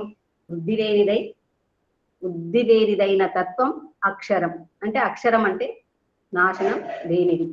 ప్రకృతి, మహత్తు, అహంకారం, పంచభూతాలు, పంచగుణాలు, జ్ఞానేంద్రియాలు, కర్మేంద్రియాలు, మనసు మొత్తం కలిపి 24 ఇవి క్షరాలు. అంటే ప్రళయకాలంలో పరమాత్మలో ఐక్యమయ్యేది క్షరం. ప్రళయకాలంలో కూడా అంతం కాకుండా నిలిచి ఉండేది అక్షరం. మళ్ళీ ఆ అక్షరం మళ్ళీ చక్కగా సృష్టిని నిర్మాణం చేసి కొత్త సృష్టిని చేయగలదు. ఇది నిరాకారం, నిర్గుణం. ఇది ఇక్కడ ఇంకొక విషయం, సమయాభావం వలన శుకుడికి ముందుకు వచ్చేస్తున్నాను. శుకుడికి వైరాగ్యం ఎట్లా కలిగింది అని అడగగానే ఒకరోజు, అంటే వ్యాస మహర్షి యొక్క కొడుకు శుకుడు. ఈ శుకుడికి వైరాగ్యం ఎట్లా కలిసి గొప్పవాడిగా ఎలా మారాడు అనగానే చెబుతున్నాడు. చూడండి, ఈ విషయం ప్రస్తుతం తల్లిదండ్రులందరూ గుర్తు పెట్టుకోవాలి. ఒకరోజు వ్యాసుడు తన కుమారుడైన శుకుడితో, నాయన, ఉత్తమమైన ఈ జన్మ నీకు లభించింది. ఇది క్షణభంగురం. నీవు సమయాన్ని వృధా చేస్తూ ఆటపాటలతో గడుపుతున్నావు. ఇది నీకు తగదు. నురుగుతో చేసిన పంజరం వంటిది ఈ శరీరం. ఏ క్షణానైనా అది కరిగిపోవచ్చు. కావున కాలాన్ని మాత్రమే వృధా చేయడం లేదు. ఇక్కడ కాలాన్ని మాత్రమే వృధా చేయడం లేదు, నీ ఆయుష్ని కూడా వృధా చేస్తున్నావు. ఐహిక సుఖాలను అనుభవిస్తూ ఆనందపడుతూ ఉంటే ఏదో ఒక రోజు నీకు తెలియకుండానే మృత్యు నిన్ను కబలిస్తుంది. కాబట్టి సమయం వృధా చేయక నిన్ను నీవు తెలుసుకొనుట కొరకు ప్రయత్నం చేయవు, ఆత్మజ్ఞానాన్ని పొందువు అనగానే శుక్రుడు తండ్రికి నేర్పమని అడిగితే తండ్రి ఏమంటాడు, బృహస్పతి వద్దకు వెళ్ళు, శిష్యుడిగా మారు అని చెప్పగానే బృహస్పతి వద్దకు వెళ్ళి శిష్యుడిగా మారుతాడు. అతన్ని కూడా ఆత్మజ్ఞానం ఏమిటి అంటే, లేదు, నువ్వు జనక మహారాజు వద్దకు వెళ్లితే నీకు వచ్చిన అనుమానాలు తీరుతాయని చెప్పగానే జనక మహారాజు వద్దకు వెళ్తాడు శుక్రుడు. మోక్షాన్ని ఇచ్చే మార్గాన్ని చెప్పుమని అడగగానే అన్ని విషయాలను తెలుసుకొని, మోక్ష కారణాలను తెలుసుకొని, ఈ జన్మలో సిద్ధించిన వ్యక్తికి బ్రహ్మచర్య, గృహస్థ, వానప్రస్థం అవసరం లేకుండానే సన్యాసాశ్రమమే ఉత్తమ ధర్మమైనది. ఒకవేళ వాటిని పాటించిన పెద్ద ఫలితం ఉండదు.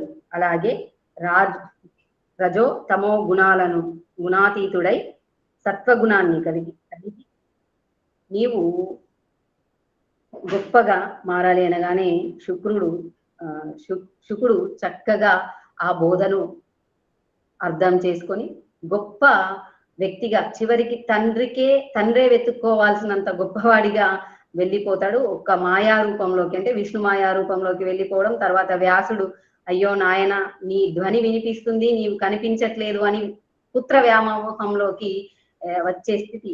అంటే ఇక్కడ పిల్లల్ని ఎలా ఎలా దారిలోకి తీసుకురావాలి. అందరూ తల్లిదండ్రులు ఈ రోజుల్లో పేరెంట్ అంటే ఎలా పిల్లల్ని పెంచాలి అని అనుకుంటున్నారు. ఇది నేటి కాలానికి వ్యాసుడు ఇచ్చిన ఒక మంచి ఇతిహాసం. సరైన మార్గంలో పెంచకుండా ఇష్టాలపై, పిల్లల ఇష్టాలపైన అసలు మనకు ఆసక్తి లేకుండా మన ఇష్టాలను వాళ్ళపై రుద్దడం ఒక ఎత్తు అయితే, అధిక స్వేచ్ఛను ఇచ్చి చెడు వ్యసనాలకు బానిస అయ్యేలా చేయడం మరొక వైపు. పిల్లల భవిష్యత్తును దృష్టిలో ఉంచుకొని తల్లిదండ్రులు సమయానుకూలంగా వారిని గమనిస్తూ, హెచ్చరిస్తూ, తప్పులు సరిచేస్తూ ఉండాలి. వారిలో ధైర్యాన్ని, సృజనాత్మకతని పెంపొందించేలా చేయాలి. అప్పుడు శుకుడు జ్ఞానాన్ని, మోక్షాన్ని తెలుసుకోమన్నట్లుగా నేటి పిల్లలు కూడా వారి జీవితానికి మంచి బాటలు చూడండి. ఏమంటారు, 23 సంవత్సరాలు, కేవలం 23-21 సంవత్సరాల్లో ఐఏఎస్ సాధించిన వాళ్ళని మనం చూస్తున్నాం. వాళ్ళెవరు ఆకాశం నుండి ఊడిపడలేదే, వాళ్ళు తెలుసుకోవడం ద్వారా. తర్వాత మన తెలుగు అమ్మాయి అనన్యారెడ్డి కావచ్చు, తర్వాత ప్రపంచ చెస్ ని గెలిచిన గుకేష్ లాంటి వాళ్ళు, ఇప్పుడు ట్రెండ్ గా ఉన్న, రోజు చూస్తున్న పిల్లలందరూ టీవీలో కతుక్కుపోతున్నారు కదా, అక్కడ కూడా ఒక విచిత్రం ఉంది. 13 సంవత్సరాలకే ఐపీఎల్ ఆడుతున్న వైభవ్ సూర్యవంశీ. వీళ్ళందరూ ఎవరు, ఎందుకు ఇలా తయారయ్యారు అంటే తల్లిదండ్రులు బాధ్యతగా ఉండాలి. మరి కొంతమంది తల్లిదండ్రులు చెప్పినా వినని వాళ్ళు ఉంటారు. అప్పుడేంటి పరిస్థితి అనుకున్నప్పుడు పిల్లలకు తల్లిదండ్రులకు మధ్య ఒక సఖ్యతా భావం ఉండి వాళ్ళు స్వేచ్ఛగా చెప్పే భావనని ఇచ్చినప్పుడు పిల్లలు తల్లిదండ్రులు కలిసి మంచి సమాజాన్ని ఏర్పాటు చేస్తారు. లేకపోతే సమాజంలో అవకతవకలు రావడం చూస్తాము. అందులో భాగంగానే ఒకరినొకరు చంపుకోవడాలు, ఇంట్లో చెప్పకుండా వెళ్ళిపోవడాలు, చాలా ఈ బెట్టింగ్ లాంటి యాప్లకు బలై జీవితాలను బలిపెట్టడాలు జరుగుతుంది. తర్వాత అప్పుడు సమాజం, ధర్మరాజు సదా ఇవి చెబుతూ, అంటే ఇది ఇక్కడ కేవలం నాకు అనిపించిన విషయాన్ని ఇక్కడ చెప్తాను. అంటే శుకుడికి వైరాగ్యం ఎలా వచ్చింది అంటే, తండ్రి నేర్చుకోమన్నాడు కాబట్టి శ్రద్ధగా నేర్చుకొని తండ్రి ఊహించని స్థాయికి అంత గొప్ప స్థానాన్ని శుకుడు పొందాడు. మనం కూడా నేడు సమాజంలో పిల్లలతో సఖ్యత ఉండాలి. వాళ్ళకి ఏది ఇష్టమో తెలుసుకునే ప్రయత్నం చేసినప్పుడు ఖచ్చితంగా మనలాంటి వాళ్ళం కూడా సక్సెస్ అవుతాము అని. తర్వాత మోక్షం అన్నింటికన్నా గొప్పదని అనుకున్నప్పుడు ఇక్కడ ఒక సందేహం వస్తుంది. ఎవరికి? ధర్మరాజు ఇలా అడుగుతాడు, కృష్ణుణ్ణి స్మరిస్తూ ఎవరిని స్మరించాలి, ఎవరు గొప్పవారు అని అనుకున్నప్పుడు ఇదంతా విని, ఇక్కడి వరకు ఎవరు చెప్పారు, ఎవరు విన్నారు? భీష్ముడు చెప్పాడు, ధర్మరాజు విన్నాడు. ఇదంతా ఎవరు చెప్తున్నారు? వైశంపాయనుడు జనమేజయుడికి చెబుతున్నాడు మూలం. దీన్ని ఇప్పుడు తీసుకొని వైశంపాయనుడికి, అంటే జనమేజయుడికి కొన్ని ప్రశ్నలు మనసులో తన్నుకొని వస్తున్నాయి. ఓ వైశంపాయన మహర్షి, నాకు కొన్ని ప్రశ్నలు ఉన్నాయి, సమాధానం చెప్పండి అని అంటూ ఒక సందేహాన్ని అడుగుతాడు. లోకులు అందరూ భౌతిక విషయాల పట్ల ఎందుకు ఇంత ఆసక్తి కలిగి ఉంటారు?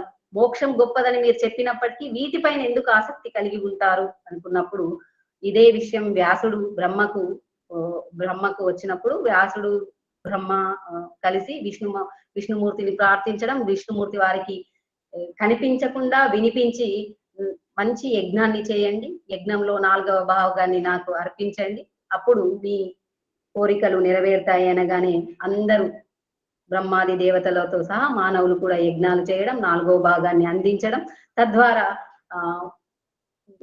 మంచి జీవితాన్ని పొందడం జరుగుతుంది.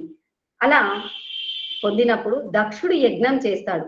దక్షుడి యజ్ఞంకి శివుడు వెళ్ళకపోవడం, శివుడికి కోపం రావడం, ఆ యజ్ఞ భాగం విష్ణుమూర్తి హృదయ స్థలంపై ఉండడం, దీన్ని ఖండించాలని శివుడు విష్ణువుతో యుద్ధానికి దిగడం జరుగుతుంది.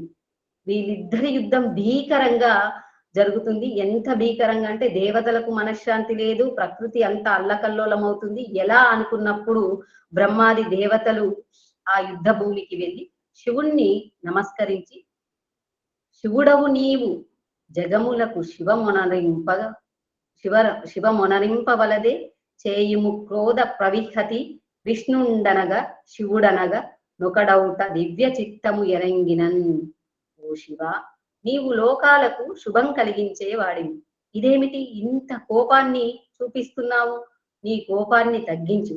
విష్ణువు శివుడు ఒక్కరే అని నీకు తెలుసు కదా.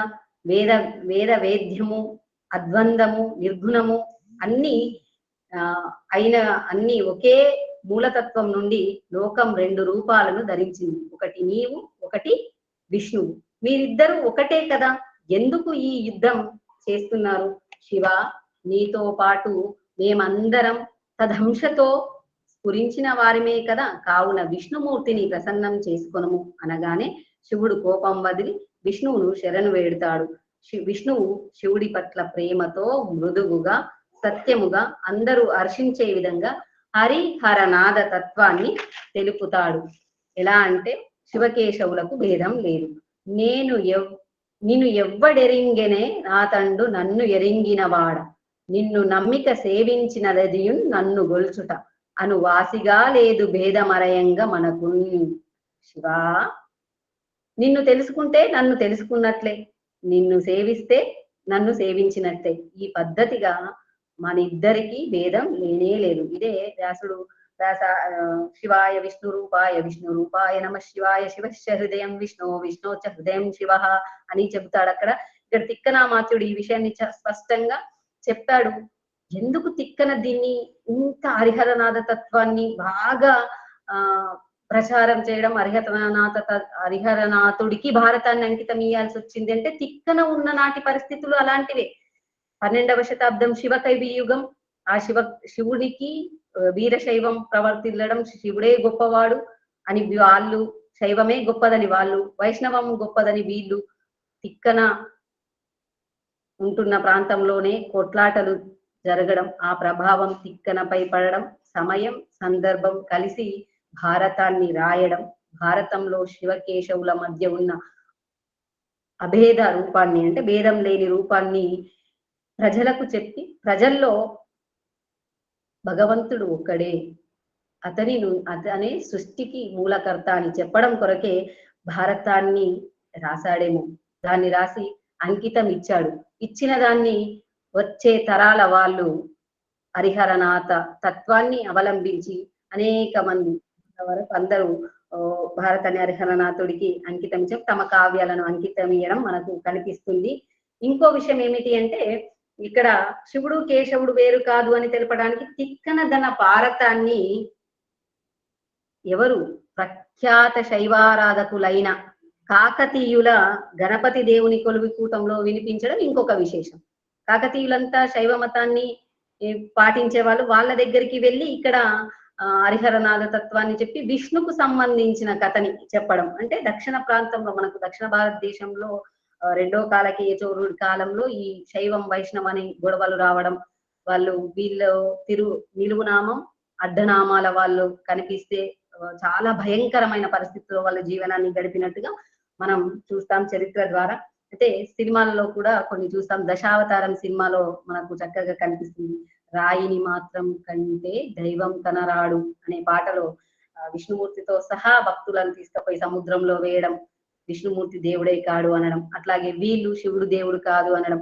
కాబట్టి వాళ్ళిద్దరికీ భేదం లేదు, వాళ్ళిద్దరూ ఒకటే అనే విషయాన్ని తిక్కన కాలం నాడు జరిగిన పరిస్థితులను చూసి తిక్కన హరిహరనాథుడికే తన భారతాన్ని అంకితం ఇచ్చి రాబోయే కవులు కూడా దీన్ని పాటించే విధంగా మార్గదర్శనం చేశాడు.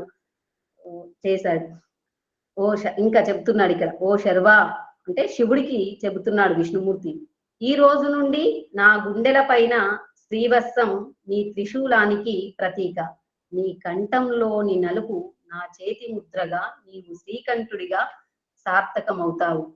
విష్ణుమూర్తి శివుడే అంటే శివుణ్ణి కంఠాలింగనం చేసుకుంటాడు కాబట్టి. ఇలా ఈ విషయం ఎవరెవరితో చెప్తున్నారంటే కృష్ణుడు అర్జునుడితో చెబుతున్నాడు. అర్జున, నేను నీకు సారథిగా మాత్రమే ఉన్నాను. నీ అగ్రభాగంలో రుద్రుడు సంచరిస్తూ నీకంటే ముందే శత్రు సంహారం చేశాడు. ఇది నీవు తెలుసుకోవాలి. లేకపోతే నేను మాత్రమే అనే భావనలో నీలో కూడా విష్ణువే గొప్పవాడు అనే ఆలోచన వస్తుందేమో. మేమిద్దరం కాదు, మేము ఒక్కరం కాదు, ఇద్దరం శివకేశవులం, ఇద్దరం కాదు ఒక్కరం హరి హరులం అని అనగానే మరలా వైశంపాయనుడు జన్మేజయుడితో శ్రీ మహావిష్ణువు నారద సల్లాపమును హయగ్రీవ మహత్యమును గురించి తెలుపుతాడు. వ్యాసుడు మళ్ళీ పరాశరుడికి పుత్రుడిగా జన్మించడం, తర్వాత కురు ఆయనకు జన్మించిన వాళ్ళే కురు సామ్రాజ్యాన్ని పరిపాలించడం, వాళ్ళలో ఘర్షణలు రావడం, వాళ్ళు యుద్ధం చేయడం, ప్రాణహాని ధనహాని జరగడం, తర్వాత వేదాలన్నీ కలగాబులగం కావడం, మళ్ళీ వ్యాసుడే వేదాలను 4 భాగాలుగా చేయడం అనే అంశాలను గురించి చెప్పడం జరుగుతుంది. ఇక్కడ ఇదంతా శాంతి పర్వంలో చాలా ఉంది, కానీ సమయం కూడా కాలాతీతం అవుతుంది కాబట్టి ఇందులో శాంతి పర్వం ద్వారా మనం ఏం తెలుసుకున్నాం ఇప్పటి వరకు ఈ 2 భాగాలలో.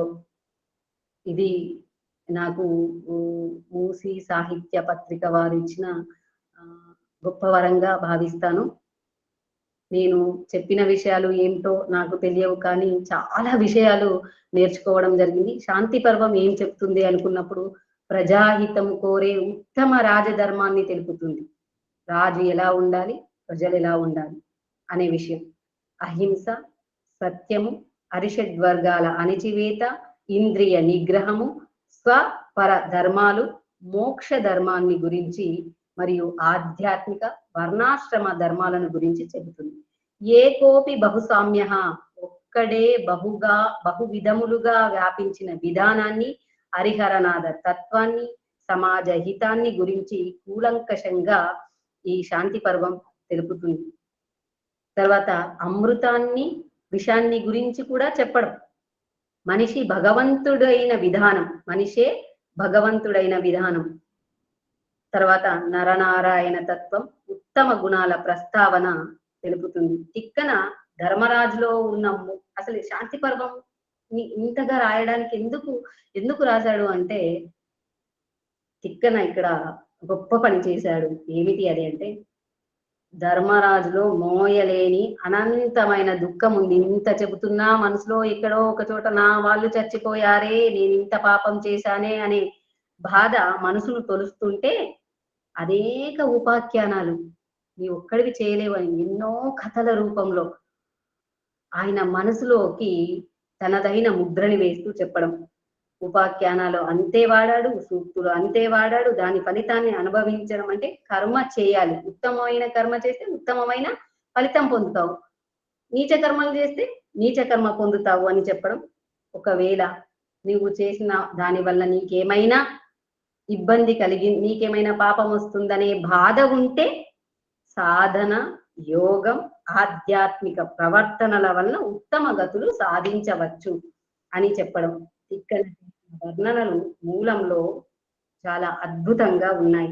తెలుగు వారి హృదయాలపై నిలిచిపోయే విధంగా ఉంటాయి. ధర్మరాజు హస్తినాపురానికి అంటే హస్తినాపురానికి వస్తున్నప్పుడు చంద్రోదయ వర్ణన చాలా అద్భుతంగా ఉంటుంది. తర్వాత శ్రీకృష్ణుడు ధర్మరాజునికి పట్టాభిషేకం చేసే విషయం మనం ఆ రోజు మాట్లాడుకున్నాం. అంటే పరవశించిపోయే విధంగా ఉండడం ఇలా తెలుస్తుంది. ఇందులో ఇంకేం తెలిసాయి అంటే, బ్రహ్మచారిగా ఉన్నప్పుడు ఏం పాటించాలి, గృహస్థ ధర్మంలో ఉండి కూడా మోక్షం పొందిన వాళ్ళు చాలా మంది ఉన్నారు. ఎవరు వాళ్ళు అంటే తుకారాం, అన్నమయ్య. ఈరోజు అన్నమయ్య వర్ధంతి. అన్నమయ్య గారు, రామదాసు గారు, రామకృష్ణ పరమహంస వాళ్ళందరూ గృహస్థ ధర్మంలో ఉంటూనే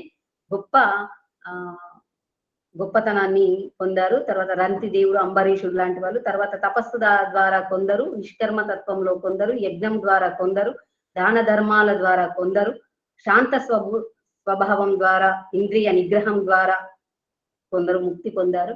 తర్వాత గురువుల పట్ల శిష్యులకు ఉండాల్సిన నియమం, వేద తత్పరత వలన బ్రాహ్మణులకు ఉండాల్సిన వ్రతం, అన్ని వర్గాల వారు ధర్మాన్ని ఆచరించడం, ఇవన్నీ తెలుస్తున్నాయి. తర్వాత మౌనం, పలికే మాటలు. ఇక్కడ ఒక పద్యాన్ని నేను అంటే ఒక విషయాన్ని ఇక్కడ చెప్పడం మర్చిపోయాను. ఎలాంటి విషయంలో ఎలాంటప్పుడు మాట్లాడాలి. మాట మానవుడికి ఉన్న గొప్ప వరం. పలుక ఎలాంటి సమయంలో పలకాలి, అనవసరమైన విషయాల్లో పలకడం కాదు. ఇది హంసగీత వలె ఉంటుంది. ఆ విషయం చెప్పడం మర్చిపోయాను.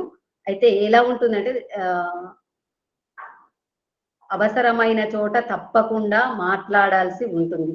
అలాంటి చోట పలకడమే ఉత్తమం. ఒకవేళ పలకకపోతే అనివార్యమైన సంఘటనను ఎదుర్కోవాల్సి వస్తుంది. ఇది భీష్ముడే ధర్మరాజుకు చెప్తాడు. ఇది భీష్ముడి జీవితంలోనే జరిగింది. సభలో అంతగా అన్యాయం జరుగుతున్నా, ద్రౌపది వస్త్రాపరణం జరిగినప్పుడు కూడా భీష్ముడు మాట్లాడలేకపోయాడు. అందుకు అడ్డు వచ్చిన విషయాలు అనేకం కావచ్చు. కానీ అంపశయ్యపై ఉండి అదే ధర్మరాజుతో ఇప్పుడు ధర్మాన్ని గురించి చెబుతున్నాడు. ఎక్కడ పలకాలి అంటే పలికి అంటే మాట్లాడే విధానంలో మాట్లాడకపోతే ఎలాంటి పరిస్థితి వస్తుంది అనే అంశాన్ని చెప్పడం దీని ముఖ్య ఉద్దేశం. తర్వాత భీష్ముడు ధర్మరాజుకు చెప్పిన అన్ని అంశాలు కథల ద్వారా, పశుపక్షాదుల ద్వారా చెప్పడం వలన ఏం జరుగుతుంది అంటే మనం ఒక దాన్ని పోల్చి చెప్పినప్పుడు మనకు అన్వయం చేసుకోవడానికి సులభంగా ఉంటుంది. మనకే చెబితే వినలేం కదా, అంటే అది అర్థం అవ్వచ్చు కాకపోవచ్చు. వేరే వాటికి జరిగిన విషయాలను తీసుకుని అదే హితోపదేశంగా నీతి కథల రూపంలో మనకు అనేకంగా కనిపిస్తున్నాయి. ఇది అన్ని భూతాల పట్ల సమదృష్టి కలిగి నిష్కామతత్వం పొందడం ఉత్తమమైనది. ఇతరులకు తనకు ఇబ్బంది కలిగే మాటలను మాట్లాడకుండా మనిషి సక్రమమైన మార్గంలో ప్రవర్తించాలి అని ధర్మరాజుకు భీష్ముడు ఉపదేశించిన తీరు ఈ శాంతి పర్వం. దీనికి అనుసంధానంగా అనుశాసనిక పర్వంలో కూడా ప్రశ్నల పరంపర, తర్వాత అశ్వమేధ పర్వంతో శాంతి త్రయ ముగుస్తుంది. ఇంత గొప్ప అవకాశాన్ని కలిగించారు. ఏవైనా అల్ప బుద్ధితోని చెప్పినవి ఉంటే పెద్దలందరూ మన్నించాలి. ఇంత గొప్ప అవకాశం ఇచ్చిన మూసీ సాహిత్యధార సాగి కమలాకర్ శర్మ గారికి, నా మిత్రుడు దత్తు గారికి మరియు ఇన్ని సంస్థలకు సదా కృతజ్ఞతలు తెలియజేసుకుంటున్నాను. నమస్కారం.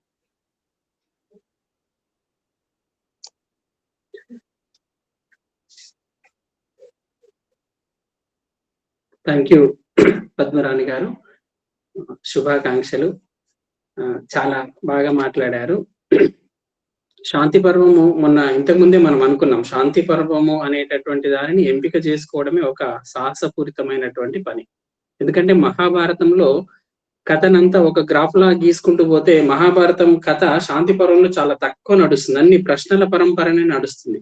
మీరు ప్రారంభంలో చెప్పారు శాంతి పర్వంలో 115 ప్రశ్నలు ఉన్నాయి. ప్రతి ప్రశ్న దేనికి అదే సాటి. అన్ని ప్రశ్నలు ఇంచుమించుగా కొన్ని మత సంబంధమైనటువంటివి, ఇంకా కొన్ని ఏదో వ్యక్తిత్వ సంబంధమైనటువంటివి, లేకుంటే ధర్మాలకు సంబంధించినటువంటి అన్ని ఒక్కొక్క విభాగం కింద చేసుకొని చూసినప్పుడు ప్రతి ప్రశ్నను మనం మాట్లాడుకోవాల్సినటువంటి సమాధానంగానే కనిపిస్తుంది. ఆ సమాధానాలు భీష్ముడు నేరుగా చెప్పడు, ఆయన మాటల్లో ఏది చెప్పడు. ప్రశ్న కింద ఒక్క లైన్ మాత్రమే ఆయన మాటగా ఉంటుంది. మిగతాదంతా ఏదో ఒక కథను తీసుకొస్తాడు, ఒక సంవాదాన్ని తీసుకొస్తాడు, ఏదో పురాణ కథ తీసుకొస్తాడు. అవన్నీ దాంట్లో చెప్పుకొచ్చినవి ఉంటాయి. కాబట్టి వాటిని ఒకే కథ స్ట్రేట్ గా నడుస్తుంటే కట్ చేస్తూ ఎంతైనా మాట్లాడుకునే అవకాశం ఉంటుంది. కానీ ప్రతి ప్రశ్నని, దాంట్లో ఉన్న సమాధానాన్ని వాళ్ళే చాలా లౌక్యంగా, చాలా ఏమంటారు కొసిరి పద్యాలని పదాలని వాడి కథని కట్ చేస్తూ అనువాదం చేసినట్టుగా కనిపిస్తున్నటువంటి తిక్కన్న శాంతి పర్వాన్ని మనం ఈ తక్కువ సమయంలో మాట్లాడడం అనేటటువంటిది ఒక సాహసం చేసినటువంటి ఉపన్యాసం ఇది. అయినప్పటికీ చాలా బాగా మీరు 2 భాగాలుగా మాట్లాడిన దాంట్లో పోయిన భాగం కంటే కూడా ఇప్పుడు మీకు సాంకేతికంగా మళ్ళీ మాట్లాడడంలో కూడా చాలా మెరుగ్గా కనిపించింది. మీకు మరోసారి శుభాకాంక్షలు. ఇప్పుడు మీ ఉపన్యాసాన్ని గురించి ఈనాటి మన ఆత్మీయ అతిథి ఆచార్య మసన చెన్నప్ప గారు రాలేకపోయారు వేరే కారణాల వల్ల. వారు ఫోన్లో అందుబాటులో లేరు. ఇప్పుడు మనకు అనంతలక్ష్మి మేడం గారు ప్రారంభం నుంచి వింటున్నారు. మేడం గారిని అభినందనలు తెలియజేయాల్సిందిగా కోరుకుంటున్నాం. నమస్కారం అమ్మా. మూసి సాహిత్యధార కార్యక్రమాన్ని నిర్వహిస్తూ ఉన్నటువంటి ఆచార్య సాహిత్య గారు, దత్తయ్య గారు, ఇక్కడ ఉన్నటువంటి తెలుగు శాఖ అందరూ కూడా అభినందనీయులండి. మరల వేద సంబంధత్తు అనేటటువంటి శీర్షికతో మరల ఇదే అన్నట్టు అని విశ్వనాథ్ వారు అన్నటువంటి దానిని స్ఫూర్తిగా తీసుకుని చెప్పి, రామాయణం అందరూ చెప్తున్నారు, భారతం నాటకాల రూపంలోనే తప్ప ఈ విధంగా రావడం తక్కువ అన్న భావన కలిగిందేమో, అదే విధంగా చేయించారు.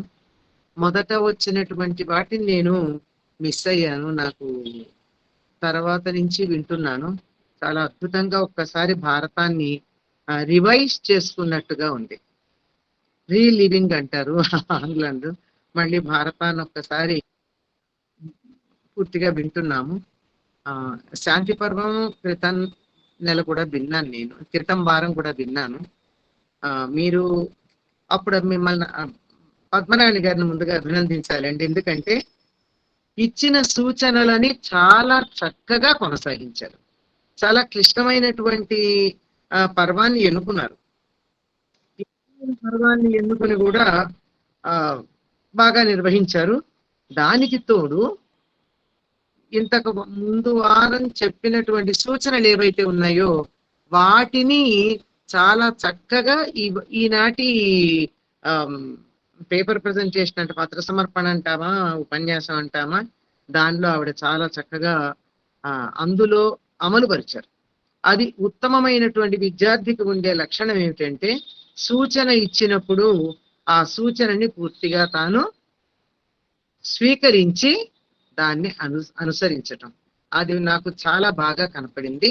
మొత్తం కథనంతా, కథ అంటే కథాభాగం అని కాదు, అక్కడ చెప్పబడింది అని అర్థం కథ అనే పదానికి. శాంతి పర్వంలో 4-5 ఆశ్వాసాలు కదా ఇవి, వాటిని పూర్తి 3 6 ఆశ్వాసాలు 3-3గా విభజించుకున్నాం. అదే అంటున్నాను. ఇప్పుడు 3 మొన్న 3 అయిపోయినాయి, 4-5 ఆశ్వాసాలని చాలా చక్కగా ఇందులో చెప్పారు. మొత్తం అంతా కథలమయం. అరణ్య పర్వం 1, శాంతి పర్వం 1 పూర్తిగా కథలు ఉంటాయి. ఒక కథకి అడిగిన ప్రశ్నని బట్టి అడిగిన వాళ్ళు చెప్పిన వాళ్ళు ఉండడం, అడిగిన వాళ్ళు కామన్ గా ఉండడమే తప్ప ప్రత్యేకమైనటువంటి సంబంధం ఉండదు. అటువంటి దాన్ని ఇంత చక్కగా దీన్ని చెప్తారు. సంపెంగ పూల దండలాగా ఉంటుంది అండి. ఏ పువ్వు దేనికది విడిగా ఉంటుంది, దండగా ఉంటుంది. ఆ విధంగా ఉన్నటువంటి దీనిని చాలా చక్కగా ప్రజెంట్ చేశారు. సరిగ్గా చెప్పాలంటే ఈ శాంతి పర్వం ఉపనిషత్తుల యొక్క సారంగా కనపడుతుంది. ఆ మాట చెప్పకుండా భీష్ముడు ధర్మరాజుకి అడిగినటువంటి ప్రశ్నకి సమాధానంగా ఒక కథని, ఇందాక మనకి దత్తయ్య గారు చెప్పినట్టు ఒక కథని గాని ఒక సంవాదాన్ని గాని చెప్పి చివరికి ఉపనిషత్తుల్లో ఉన్నటువంటి వాక్యాన్ని చివరికి తేల్చి చెప్పడం ఉంటుంది. ఉదాహరణకి అన్నం నింద్యాత్ అని ఉన్నటువంటి దాంట్లో అన్నాన్ని నిందించకూడదు అని చాలా చక్కగా చెప్పడం జరిగింది. ఇలా ప్రతి దాన్ని కూడా, అలాగే 10 మంది తిరిగే చోట్లు పాడు చేయకూడదని, శుచిగా ఉంచాలని, అందులో ముఖ్యంగా పెద్దలు వాళ్ళు తిరిగే ప్రదేశాలు, ఇటువంటి మాటలు ఏవైతే ఉన్నాయో వీటన్నిటినీ చక్కగా చెప్తూ దానికి సమన్వయంగా చివరి మీరు ఒక మాట అన్నారు. విష్ణు సహస్రనామంలో ఉన్న ఆచార ప్రభవో ధర్మ అని దాన్ని చక్కగా ఆచరించటమే ధర్మం అనేటటువంటి సమన్వయాన్ని చేశారు. మూలంలో ఉన్నటువంటి విష్ణు సహస్రనామాన్ని తిక్కన గారే పూర్తిగా చెప్పడం ఊరికి సారంగా 4 మాటల్లో చెప్పారు. దాన్ని మీరు మిగిలిందంతా కాకుండా ఈ ఒక్క మాటలో చెప్పేసి ఆచార ఆచార ప్రభో ధర్మ అన్న దాంట్లో విష్ణు సహస్రనామాన్ని ఇందులో ఉంది అనే సంగతిని గుర్తు చేశారు అని నేను అనుకుంటున్నాను. నా భావన అట్లా అనిపించింది. మొత్తం దాని గురించిన ప్రస్తావన చేయకపోయినా దాని గురించి ఉడికే స్పృశించటం మాత్రమే జరిగింది. పద్మరాణి గారు చాలా కృషి చేసి చక్కనైనటువంటి పత్ర సమర్పణ మనకి అందించారు. మొత్తం శాంతి పర్వాన్నంతా ఒకసారి మళ్ళీ మనం చదువుకున్నటువంటి భావన. అందులో కొన్ని పద్యాలు మనకి చెబితే సమయం చాలదు గనక దాంట్లో సారం చెప్తూ ఉంటే ఆ పద్యాలన్నీ మన మనస్సులోకి వచ్చేస్తూనే ఉన్నాయి. ఆ మొత్తం అంతా రావడం జరిగింది. ఈ కార్యక్రమాన్ని నిర్వహిస్తున్నటువంటి వారికి, పాల్గొంటున్నటువంటి వారికి, ముఖ్యంగా ఈ 2 పత్ర సమర్పణలు చేసినటువంటి పద్మరాణి గారికి అభినందనలు. అనుకోని అతిథిగా వచ్చి 4 మాటలు చెప్పడానికి అవకాశం కలిగించినందుకు ధన్యవాదాలు. అందరికీ నమస్కారం. ధన్యవాదాలండి. అందరికీ నమస్కారం. Thank you madam. ధన్యవాదాలు మేడం. అనుకోకుండా మీరు మాకు ఈనాటి అతిథిగా వచ్చి మా పద్మరాణి గారిని, మా కార్యక్రమాన్ని అభినందించినందుకు మీకు మరోసారి ధన్యవాదాలు తెలియజేస్తున్నాం.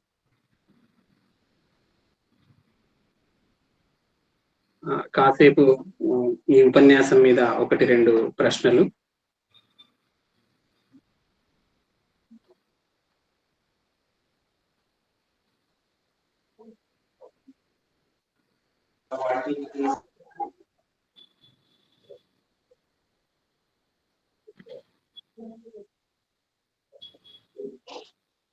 ఒకరిద్దరు హ్యాండ్ రైజ్ చేసిన వారు ఉన్నారు. వారేమన్నా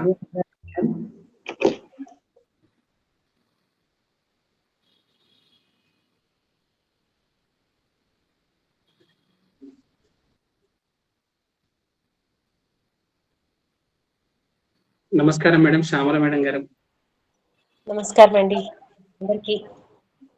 ఇందులో నాకు ప్రశ్నలు అని కాదు కానీ ముందుగా పద్మరాణిని అభినందించడానికి వచ్చాను.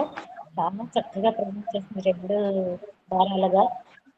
పోయిన వారం నేను పోయిన వారం నుంచి కానీ నిజంగా ఈ కార్యక్రమం ఏ ఉద్దేశంతో అయితే పెట్టారో యువ గళాలని అది వినాలి మాత్రం చాలా సంతోషంగా అది బాగా జరుగుతూ ఉందని భావిస్తున్నాను. ఎందుకంటే పద్మరాణి వీళ్ళందరూ నాకు బాగా తెలుసు, కానీ వీళ్ళు ఇంత చక్కగా ఇటువంటి కార్యక్రమాలు ముఖ్యంగా ప్రాచీన సాహిత్యం మీద, భారతం మీద, వీటి మీద మాట్లాడతారని అంత నాకు తెలియదు. తను చాలా భాషకు సంబంధించిన అంశాల్లో మా దగ్గర చాలా సార్లు వచ్చారు, అట్లా తెలుసు. కానీ చాలా సంతోషం పద్మరాణి, తను ప్రతినిధించండి. అందరికీ అభినందనలు. ధన్యవాదాలు. Thank you madam. పద్మరాణి గారు శ్యామల మేడం దగ్గర ఎంఫిల్ చేశారు అనుకుంటాను. అట్లాగే పద్మరాణి గారు పిహెచ్డి చేసిన సూపర్వైజర్ కూడా ఈ వేదిక మీద ఉన్నారు. ప్రొఫెసర్ లావణ్య మేడం గారు కూడా 2 మాటలు మాట్లాడాల్సిందిగా మనవి.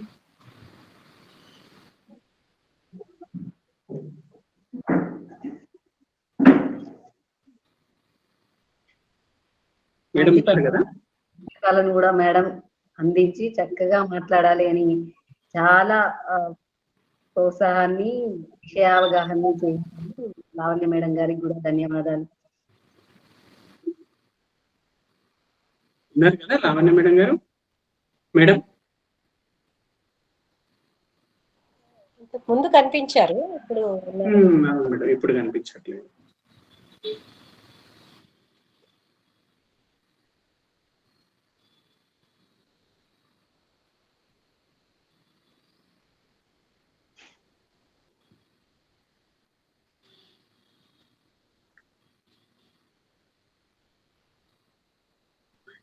ఓకే, ఇంకెవరైనా 1-2 ప్రశ్నలతో ముగించుకుందాం.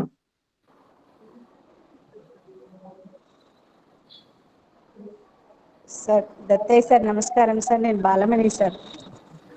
మేడం నమస్తే మేడం, ప్లీజ్ మాట్లాడండి మేడం. సార్ పద్మరాణి గారు లాస్ట్ వీక్ సార్ సూచించిన అంశాల మేరకు ఈ వారము మేము ఇంకా ఎక్కువ సమాచారాన్ని వినగలిగాము. చాలా మంచి ఉదాహరణలతో ప్రతి దగ్గర తను ఈ వారం పోయిన వారం కంటే చాలా మెరుగులు చూపించారు సార్. చాలా సంతోషంగా ఉంది నాకు కూడా. నాకు చాలా క్లోజ్ ఫ్రెండ్ పద్మారాణి. తను అంటే క్లోజ్ ఫ్రెండ్ అని కాదు, బట్ లాస్ట్ ఇయర్ విన్నాను, ఈ ఇయర్ ఇప్పుడు లాస్ట్ వీక్ విన్నాను, ఇప్పుడు కూడా విన్నాను. చాలా బాగుంది.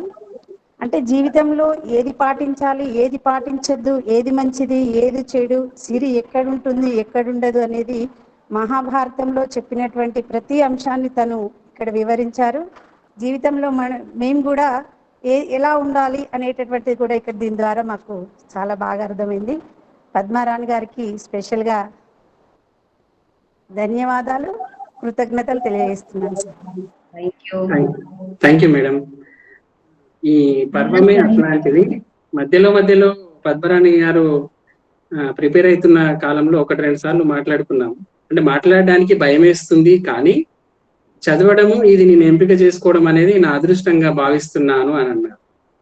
అంటే ఆ శాంతి పర్వం చాలా తక్కువ మంది చదువుతారు, ప్రతి పద్యాన్ని, ప్రతి అంశాన్ని. కానీ ప్రతి అంశం కూడా దాంట్లో మరోసారి చదవాలనిపించేటటువంటి అంశాలే. కాబట్టి ఈ ఫీలింగ్ పద్మరాణి మేడం గారికి కూడా కలిగిందని నేను అనుకుంటాను. వారు ఇంతకు ముందే వ్యక్తపరిచారు సార్. మేడం జాయిన్ అయినట్టున్నారు, లావణ్య మేడం.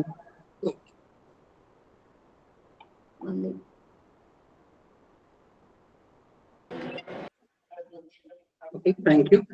ఇప్పుడు లావణ్య మేడం జాయిన్ అయినట్టున్నారు. మేడం మీ మాటల కోసం చూస్తున్నాం, 2 మాటలు. మా అమ్మాయి, మా విద్యార్థి ఇంత బాగా మాట్లాడుతుంది అని అంటే అంతకంటే మించిన సంతోషం మరొకటి లేదు. చాలా సంతోషమైంది. ఎందుకంటే చేయకూడనటువంటి పనులు ఏముంటాయో వాటన్నిటినీ చెప్పి తిక్కన గారు చెప్పినటువంటి విషయాలు ఇవన్నీ అని మనకి మరొక్కసారి గుర్తు చేసినటువంటి పద్మారాణి పెద్దగా అయిపోయిందా అని అనిపిస్తుంది నాకు. ఇంకా చిన్నపిల్లే అనుకున్నాను నిన్న మొన్న, కానీ దాదాపుగా ఒక 10-15 రోజులుగా పద్మ పడుతున్నటువంటి తపన నాకు తెలుసు. అందుకని చాలా సంతోషం వేసింది తల్లి. మంచి ప్రెజెంటేషన్. మళ్ళీ భవిష్యత్తులో జరగబోయేటువంటి కార్యక్రమాల్లో కూడా ఇంతే ఉత్సాహంతో పాల్గొని ఇప్పుడున్నటువంటి యువతరంలో నువ్వు కూడా ఒక తారగా వెలగాలని నేను ఎప్పుడూ అభిలషిస్తుంటాను. ఎప్పుడు నీకు అభినందనలు తెలుపుతూ ఉంటాను. I wish you all the best. భవిష్యత్తులో కూడా ఇలాగే ఉండాలి. ఇంత గొప్ప కార్యక్రమాన్ని నిర్వహిస్తున్నటువంటి ఆచార్య సాయి కమలాకర్ శర్మ సార్ కానీ, రఘు సార్ కానీ, వీళ్ళ వెన్నంటి ఉంటున్నటువంటి నాకు ప్రియ శిష్యుడైన డాక్టర్ దత్తయ్య గారికి కానీ, మిగతా నిర్వాహకులందరికీ కూడా శుభాభినందనలు.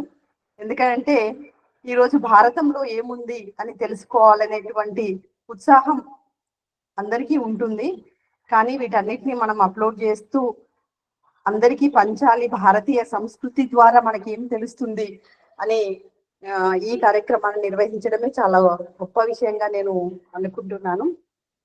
మరొకసారి అనంతలక్ష్మి మేడం మాట్లాడిన తర్వాత దాని మీద వారు చెప్పిన తర్వాత మనం మాట్లాడేది ఏమీ ఉండదు.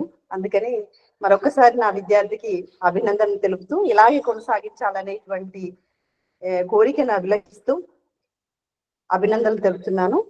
Thank you so much. Thank you madam. Thank you madam, ధన్యవాదాలు. ఇప్పుడు ఈనాటి మన ఈ కార్యక్రమానికి పర్యవేక్షకులైనటువంటి రఘు సార్ గారు వేరే కార్యక్రమంలో ఉండిపోయారు. అక్కడి నుంచి రాలేని పరిస్థితిలో ఉన్నాను, వేదిక మీద ఉన్నారని మెసేజ్ పెట్టాను. ఇప్పుడు ఆచార్య సాయి కమలాకర్ శర్మ గారి 2 మాటల తర్వాత మనం ముగించుకుందాం.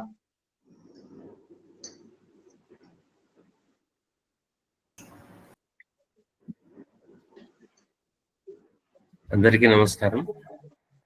తెర వెనుక వాళ్ళు తెర వెనుకనే ఉండాలని అనుకున్నాం. ఉన్న 4 సంస్థల వాళ్ళు తెర వెనుక నుండే నడిపించాలి అని చెప్పేసి అనుకున్నాం, కానీ తెర ముందుకు లాక్కొస్తున్నారు దత్తయ్య గారు రఘు గారి పరోక్షంలో. ఇది రఘు గారి వాక్యాలే అనుకోవాలి తప్ప కమలాకర్ శర్మవి కావు. 2 వారాలుగా వరుసలో వింటున్నాను అమ్మాయి పద్మరాణి గారివి. అసలు వరుసలో ఒక్కొక్కరు ఒక్కో రూపంలో ఒక్కొక్కరి శైలిలో వాళ్ళు మాట్లాడుతున్నారు. ఈ నిజానికి శాంతిపర్వం లాంటి అంశాలను ఎన్నుకుంటున్నప్పుడు కానీ, దాని ద్వారా చెప్పే సమాచారాన్ని సమాజానికి అందించేటప్పుడు కానీ, సాహిత్యంలో ఎన్నుకునేటటువంటి అంశాలు 3 రకాలుగా ఉంటాయి ఇప్పుడు మనం చెప్పే విధానాల్లో. ఒకటి ఆ పద్యాలలో ఉండేటటువంటి సాహిత్య విశేషాల మీద, ఒకటి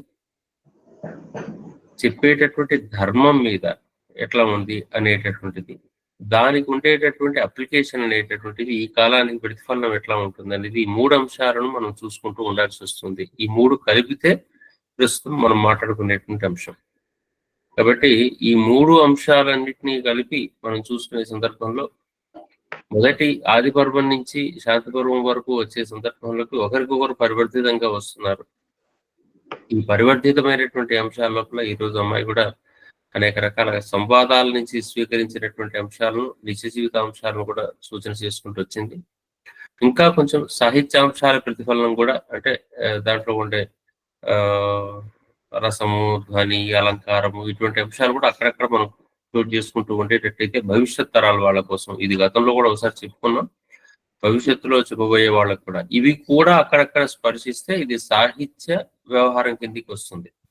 లేకపోతే చివరికి ఎటువైపు వెళ్తుందంటే ఒక ధార్మిక ప్రవచనం వైపు వెళ్ళిపోతూ ఉంటుంది. అందుకని రెండింటినీ కలబోతగా మనం ఈ వ్యాసం కానీ ఈ ఉపన్యాసం కానీ ఉండాలి.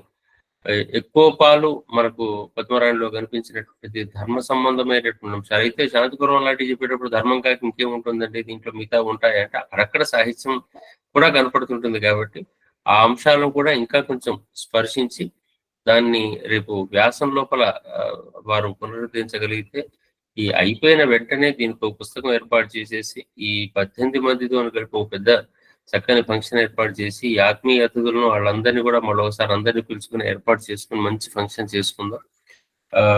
పద్మరాణి గారికి ఈ రోజు వచ్చినందుకు, అదేవిధంగా ఈరోజు అనుకోని అతిథిగా విచ్చేసి మమ్మల్ని అందరినీ ఆశీర్వదించే అనంతలక్ష్మి గారికి, అభినందించినటువంటి లావణ్య గారికి, అదేవిధంగా ఆచార్య రెడ్డి శ్యామల గారికి, అందరికీ కూడా మూసీ సాహిత్య ధార తరపు నుంచి మేము కృతజ్ఞత తెలియజేస్తూ మరొకసారి పద్మరాణి గారికి అభినందన తెలియజేస్తున్నాం.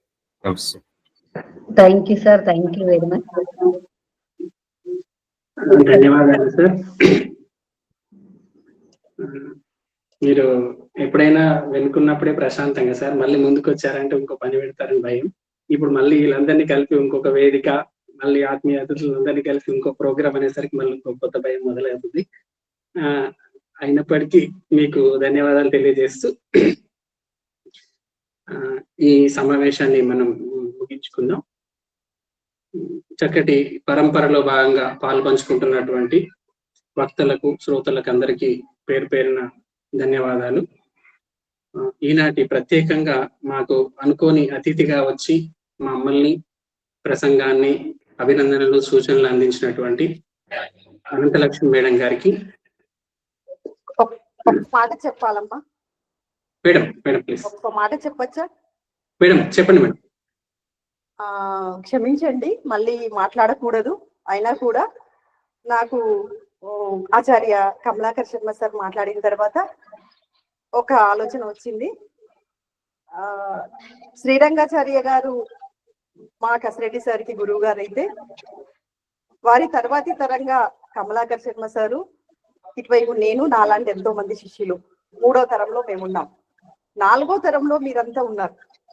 డాక్టర్ దత్తయ్య గారు కానీ, డాక్టర్ పద్మరాణి గారు కానీ, మీరంతా ఉన్నారు. దానికి చాలా సంతోషం అనిపించింది. మా 4వ తరం కూడా కొనసాగుతుంది అని. అందుకే చెప్పకపోతే రాత్రికి బాధపడతానని చెప్పాలనిపించింది.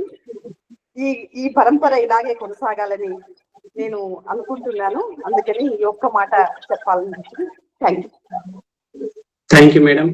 మీ ఆశీస్సులు, సూచనలు ముందుకు నడిపిస్తూ ఉంటే మేము ఇట్లాంటి చిన్న చిన్న పనులు చేయడానికి వెనుకాడకుండా ప్రయత్నాలు చేస్తూనే ఉంటామని మరోసారి మాటిస్తూ, ఈనాటి మన ఆత్మీయ అతిథిగా అనుకోకుండా వచ్చేసినటువంటి మన అనంతలక్ష్మి మేడం గారికి మరోసారి ధన్యవాదాలు. మన ఉపన్యాసాన్ని స్పందించి మాట్లాడినటువంటి ఆచార్య లావణ్య మేడం గారికి, మా గురువు గారు వై రెడ్డి శ్యామల మేడం గారికి, ఆచార్య కమలాకర్ శర్మ సార్ గారికి, ఇంకా ఈ వేదిక మీద ఉన్నటువంటి పెద్దలందరికీ, ఆచార్య వెంకటరామయ్య గారు ఉన్నారు, ఇంకా మా మిత్రులు చాలా మంది ఉన్నారు, సాంకేతికంగా రకరకాలుగా సహాయపడుతున్న పెద్దలందరికీ, అట్లాగే ఓసీ సాహిత్య ధారతో పాటు మాకు వెన్నంటి ఉంటూ సపోర్ట్ చేస్తున్నటువంటి ప్రాచీన తెలుగు విశిష్ట అధ్యయన కేంద్రం వాళ్ళు, తెలంగాణ సాహిత్య అకాడమీ వాళ్ళు, వెంకటేశ్వర కళాశాల న్యూఢిల్లీ వారు, అట్లాగే ఉస్మానియా విశ్వవిద్యాలయం తెలుగు శాఖ అధ్యక్షులు అందరికీ కూడా మరోసారి పేరు పేరున ధన్యవాదాలు. పద్మరాణి గారికి మరోసారి అభినందనలు. మంచి ఉపన్యాసం, చాలా బాగా వచ్చింది.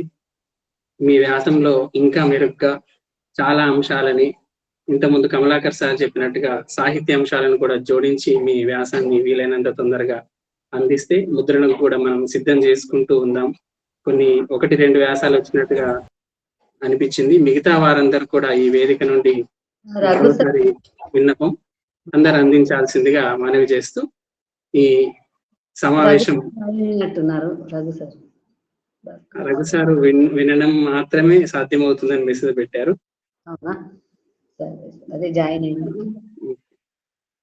ఈ సమావేశం ఇంతటితో ముగిసినట్టుగా భావిస్తున్నాం. అందరికీ పేరు పేరున మరోసారి ధన్యవాదాలు. అనుశాసనిక పర్వం ఏప్రిల్ 9వ తేదీ నాడు నా ఉపన్యాసంతో మళ్ళీ కలుద్దాం.